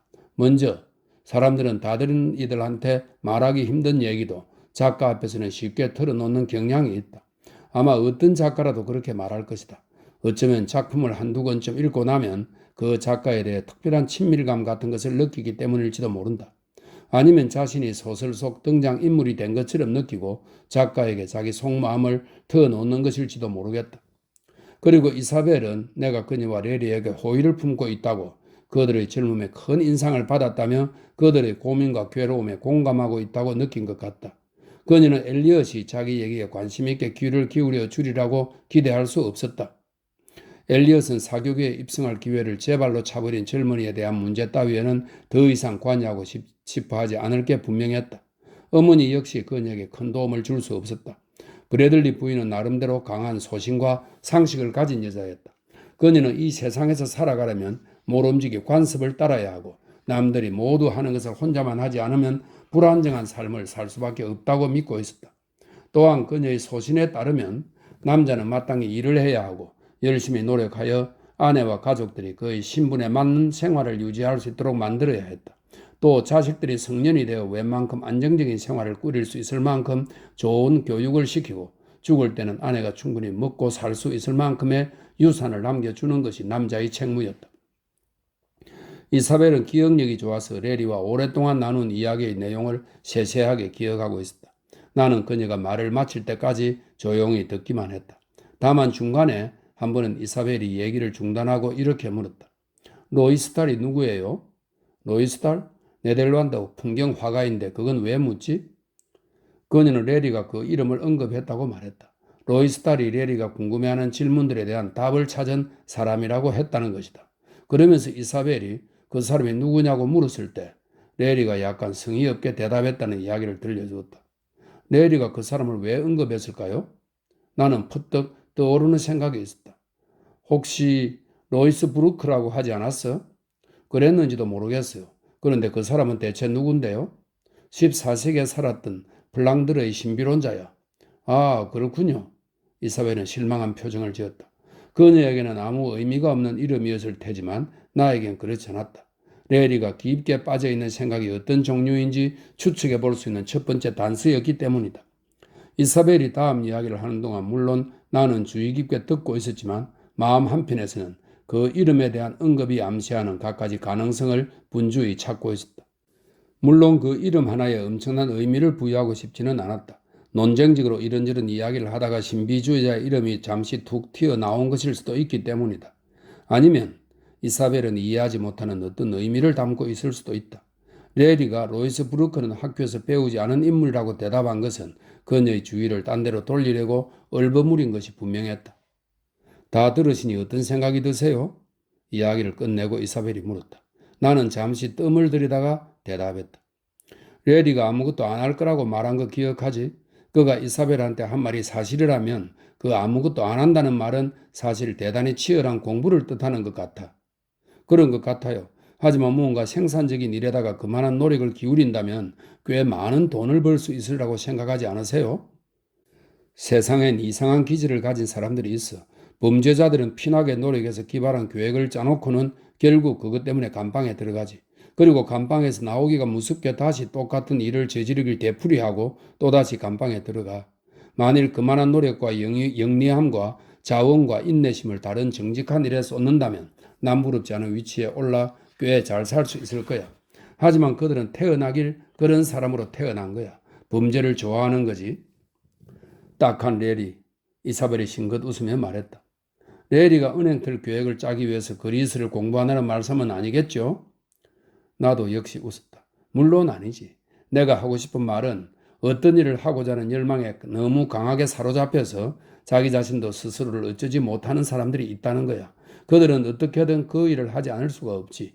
그 열망을 충족시키려면 다른 모든 걸 희생할 각오가 되어 있는 거고, 자기를 사랑하는 사람까지도 말이에요. 물론이지. 그렇다면 단순한 이기주의에 불과한 것 아닐까요? 글쎄, 나도 잘 모르겠군. 레리가 죽은 옛날 언어들을 배워서 뭐 하려고 그럴까요? 어떤 사람들은 다른 이해관계를 따지지 않고 지식 그 자체를 갈망하기도 해. 그건 멸시당해야 하는 욕망은 아니야. 하지만 아무데도 쓸 곳이 없는 지식을 얻어서 뭐해요? 꼭 그런 건 아니야. 안다는 것 자체에서 만족을 느끼기도 하니까. 화가가 그림을 그리는 일 자체에서 만족을 느끼는 것처럼. 그리고 그건 무언가 더 심오한 것으로 나아가기 위한 하나의 단계일 수도 있고. 그가 지식을 얻고 싶어 했다면 왜 전쟁에서 돌아왔을 때 복학하지 않았을까요? 넬슨 박사님도 우리 엄마도 그렇게 하라고 충고했는데. 그 문제에 대해 시카고에 있을 때 레리랑 얘기를 나누었지. 그에겐 학위 같은 게 중요하지 않을 거야. 내가 어렴풋이 느끼기엔 레리는 자기가 뭘 추구하는지 정확히 알고 있었어. 하지만 대학에서는 그걸 얻을 수 없다고 생각하는 것 같아. 배움의 길에는 무리와 함께 다니는 늑대도 있지만 혼자 외로이 걷는 늑대도 있는 법이야. 레리는 스스로 혼자만의 길을 가는 게 맞는 타입인 것 같아. 언젠가 그에게 작가가 되고 싶으냐고 물은 적이 있어요. 그랬더니 웃으면서 자기는 쓸 얘기가 없다고 했어요. 글을 쓰지 않는 이유를 지금까지 여러 가지 들어봤지만 그건 가장 설득력 없는 이유인걸? 나는 미소를 지어 보였다. 이사벨의 몸짓에서 초조해하는 기색이 느껴졌다. 아주 가벼운 농담조차도 들을 기분이 아닌 모양이었다. 도무지 모르겠어요. 왜 그렇게 변해버렸는지. 전쟁 전에는 다른 또래들과 똑같았거든요. 잘 상상이 안 가실지 모르지만 테니스도 잘 쳤고 골프도 꽤 쳤어요. 친구들이 하는 것들은 거의 다 했고요. 지극히 평범한 젊은이였다고요. 당연히 평범하고 정상적인 어른이 될 거라고 생각했죠. 선생님은 소설가시니까 그가 변한 이유를 설명해 주실 수 있겠죠? 세상에 인간의 본성처럼 복잡한 게 없는데 그걸 내가 어찌 알겠어? 그녀는 내 말을 들은 척도 않고 이렇게 말했다. 그 설명을 듣고 싶어서 뵙자고 한 거예요. 이사벨은 지금 불행하다고 느껴? 아니요, 꼭 그렇진 않아요. 레리가 옆에 없을 때는 괜찮은데 함께 있으면 제 마음이 약해져요. 뭐랄까 일종의 아픔 같은 게 느껴져요. 몇 달 동안 한 번도 성말을 안 하다가 갑자기 오랫동안 말을 타고 나서 근육이 뻣뻣하게 아픈 것과 비슷하달까요? 견디기 힘들 만큼 고통스럽진 않지만 계속 느껴지고 신경 쓰이는 그런 거요. 결국엔 극복하리라고 생각하지만 레리가 인생을 망치고 있다는 생각을 하면 너무 속상해요. 꼭 그런 건 아닐지도 몰라. 물론 그가 가리는 길은 많은 노력이 필요한 머나먼 여행이지만 결국엔 찾는 걸 발견하게 될지도 모르지. 그게 뭔데요? 생각나는 거 없어? 레리가 이사벨한테 이야기를 하는 도중에 퍽 분명하게 표현한 것 같은데 바로 신 말이야. 저런 신이시여. 그녀가 외쳤다. 하지만 그녀가 내뱉은 말은 믿기지 않는 놀라움을 표현하기 위한 감탄사였다. 똑같은 단어를 서로 다른 의미로 사용했다는 것이 희극적인 효과를 불러일으켜 우리는 웃지 않을 수 없었다. 이 말은 영어에서 God는 놀라움을 나타내는 감탄사로 쓰이는 걸 설명하고 있는 겁니다. 그러나 이사벨은 곧 다시 진지해졌다. 나는 그녀가 무언가를 두려워한다는 인상을 받았다. 왜 그렇게 생각하세요? 물론 추측뿐일 거야. 하지만 작가로서의 내 생각을 말해달라고 했잖아. 유감스럽게도 너는 레리가 전쟁에서 어떤 일을 겪었는지, 그에게 큰 충격을 준 어떤 경험을 했는지 모르지. 아마도 그건 레리도 전혀 예상하지 못했던 갑작스러운 일이었을 거야. 그게 어떤 일이었든 간에 레리는 그 일로 인해 인생의 무상함을 강렬하게 느꼈을 거야. 그리고 이 세상의 죄악과 슬픔에 따르는 보상 같은 것들에 대해 고뇌하지 않았을까 싶어. 이사벨은 내가 하는 이야기의 흐름이 마음에 들지 않는 게 분명했다. 무언가 끓이고 어색해하는 낌새였다. 그건 너무 병적이고 음울한 얘기 아니에요? 있는 그대로의 세상을 받아들여야죠. 이 세상에 사는 동안은 최선을 다해서 그리고 즐겁게 살아야죠. 그 말도 옳겠지.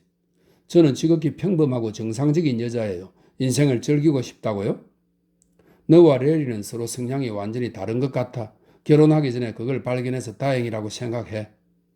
저는 결혼도 해서 아이도 낳고 자비로운 신께서 기꺼이 허락하신 행복한 삶을 살고 싶다는 얘기겠지? 내가 미소를 지으며 그녀의 말을 가로챘다. 그게 나쁜 건 아니잖아요. 안 그래요? 그건 즐거운 삶이고 전 그런 삶에 만족해요. 너희 두 사람은 마치 이런 친구들 같다고 할 수 있어.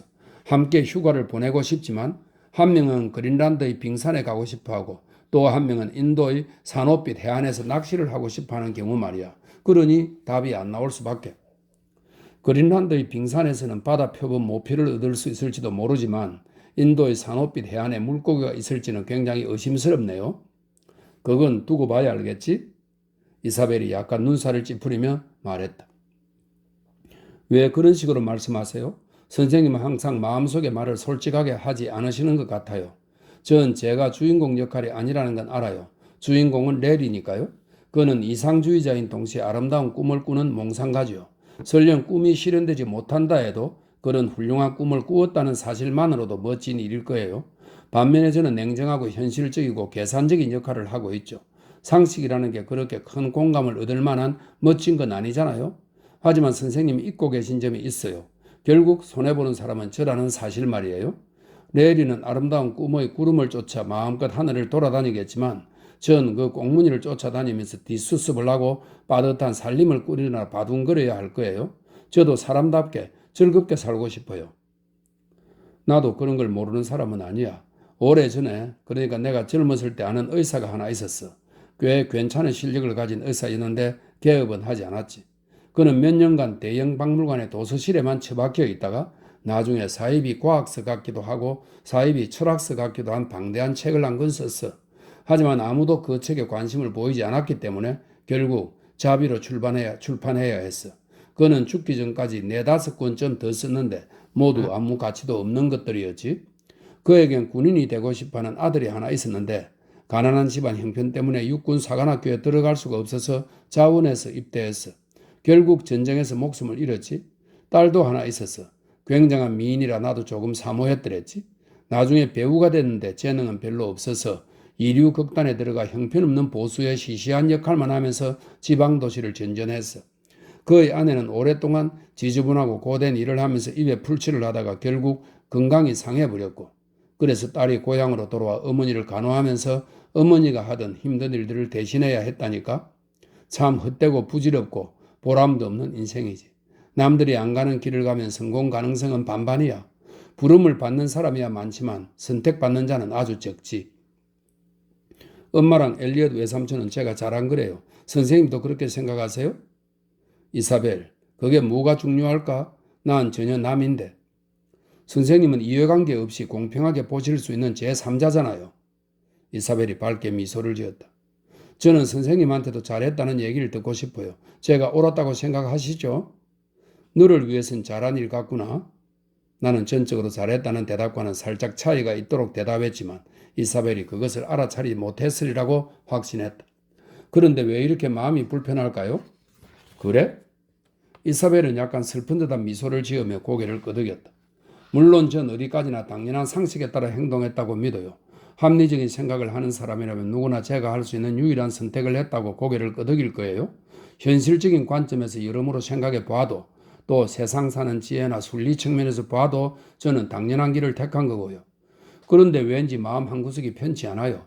내가 좀 더 훌륭한 사람이었다면, 내 이기심을 버렸다면, 좀 더 고상한 인격을 지녔다면 넬이랑 결혼해서 그의 삶에 도움이 되었을 텐데 진정으로 그를 사랑한다면 세상을 다 잃어도 좋은 것 아닌가 하는 생각 때문에요. 반대로 말해도 마찬가지 아닐까? 만일 넬이가 이사벨을 진정으로 사랑한다면 이사벨 뜻에 따라야 했다고 말이야. 저도 그렇게 생각해 보았어요. 하지만 소용없어요. 아무래도 남자보다는 여자가 자신을 희생하는 성향이 강한 것 같아요. 그녀는 살짝 미소를 지었다. 룻이 이국 땅에서 이삭을 주운 얘기도 있잖아요. 이 말은 구약 성서의 룻기에서 룻은 남편이 죽은 후에도 낯선 이국 땅에서 시어머니를 극진히 모시며 이삭을 줍는다 하는 그 내용을 옮긴 것이라고 설명하고 있습니다. 그럼 왜 그렇게 해보지 않지? 과감하게 모든 걸 포기하는 거 말이야. 우리는 그때까지 별로 심각하지 않은 분위기로 이야기를 나누었다. 마치 둘 다 아는 주변 사람들, 하지만 세세한 생활까지 친밀하게 알지는 못하는 사람들에 관해서 부담 없이 수다를 떠는 것처럼 말이다. 이사벨은 레리와 나는 대화를 들려주는 동안에도 가끔 유머까지 섞어가며 퍽 쾌활한 말투로 이야기했다. 내가 자기 말을 너무 심각하게 받아들이지 말았으면 하는 분위기였다. 하지만 내가 그렇게 묻자 그녀의 얼굴이 창백해졌다. 두려웠어요. 잠시 침묵이 흘렀다. 나는 등줄기가 서늘해짐을 느꼈다. 인간의 내면 깊숙한 곳에 있는 진실한 감정을 마주했을 때 흔히 그러는 것처럼 약간의 경외심마저 느껴졌다. 레리를 죽도록 사랑해? 마침내 내가 물었다.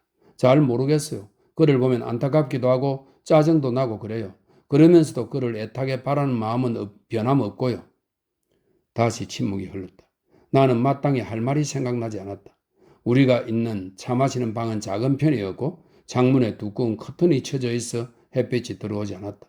대리석 무늬의 노란 벽지를 바른 벽에는 사냥하는 모습이 담긴 오래된 그림이 걸려 있었다.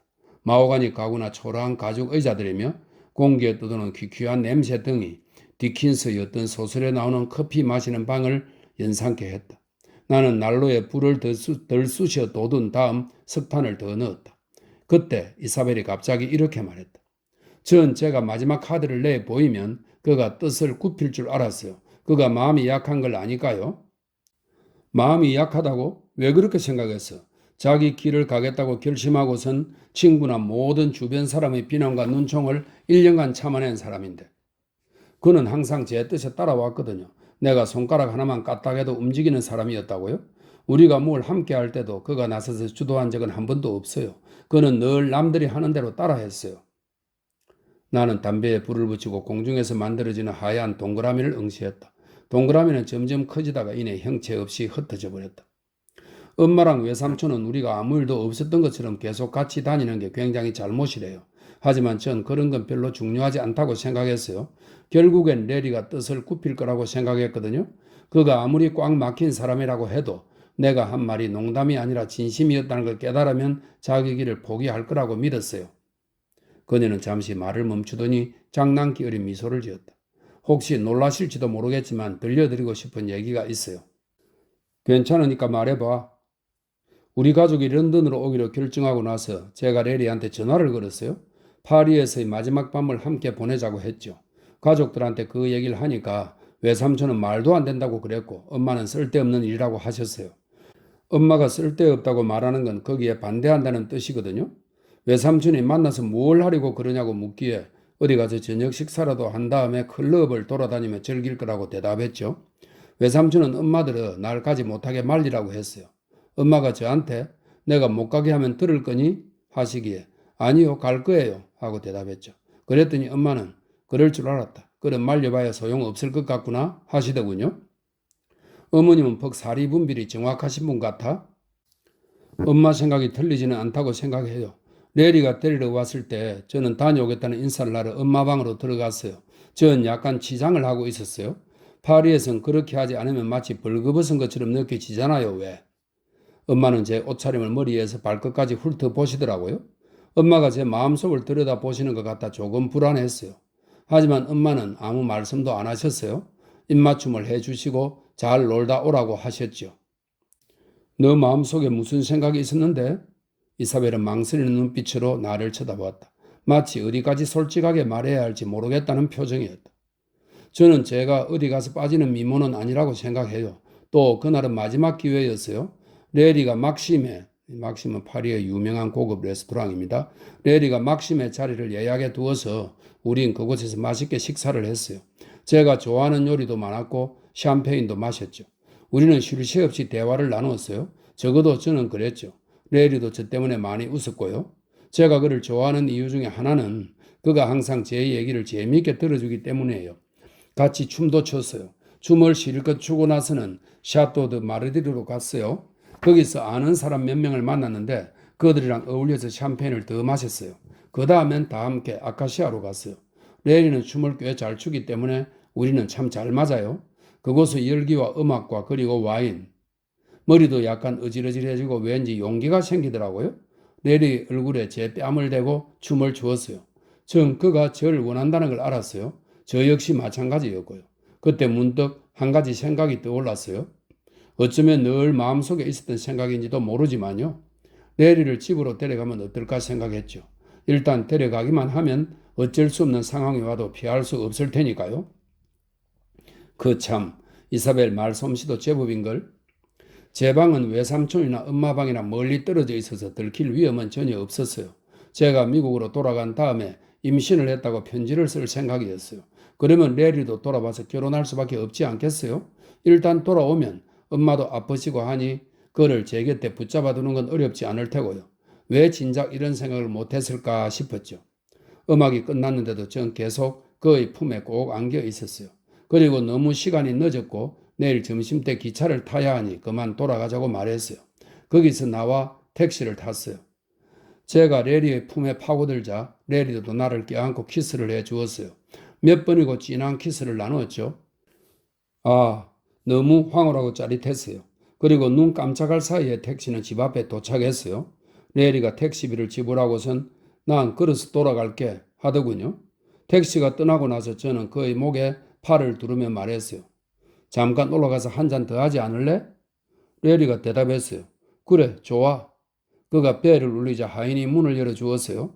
방에 들어가서 그가 전등을 켜었죠. 전 그의 눈을 들여다봤어요. 아무런 의심도 없고 솔직하기만 한 그 눈빛. 내가 함정을 놓고 있다고는 꿈에도 생각하지 못하는 천진난만한 눈빛이었죠. 그때 퍼뜩 생각이 들었어요.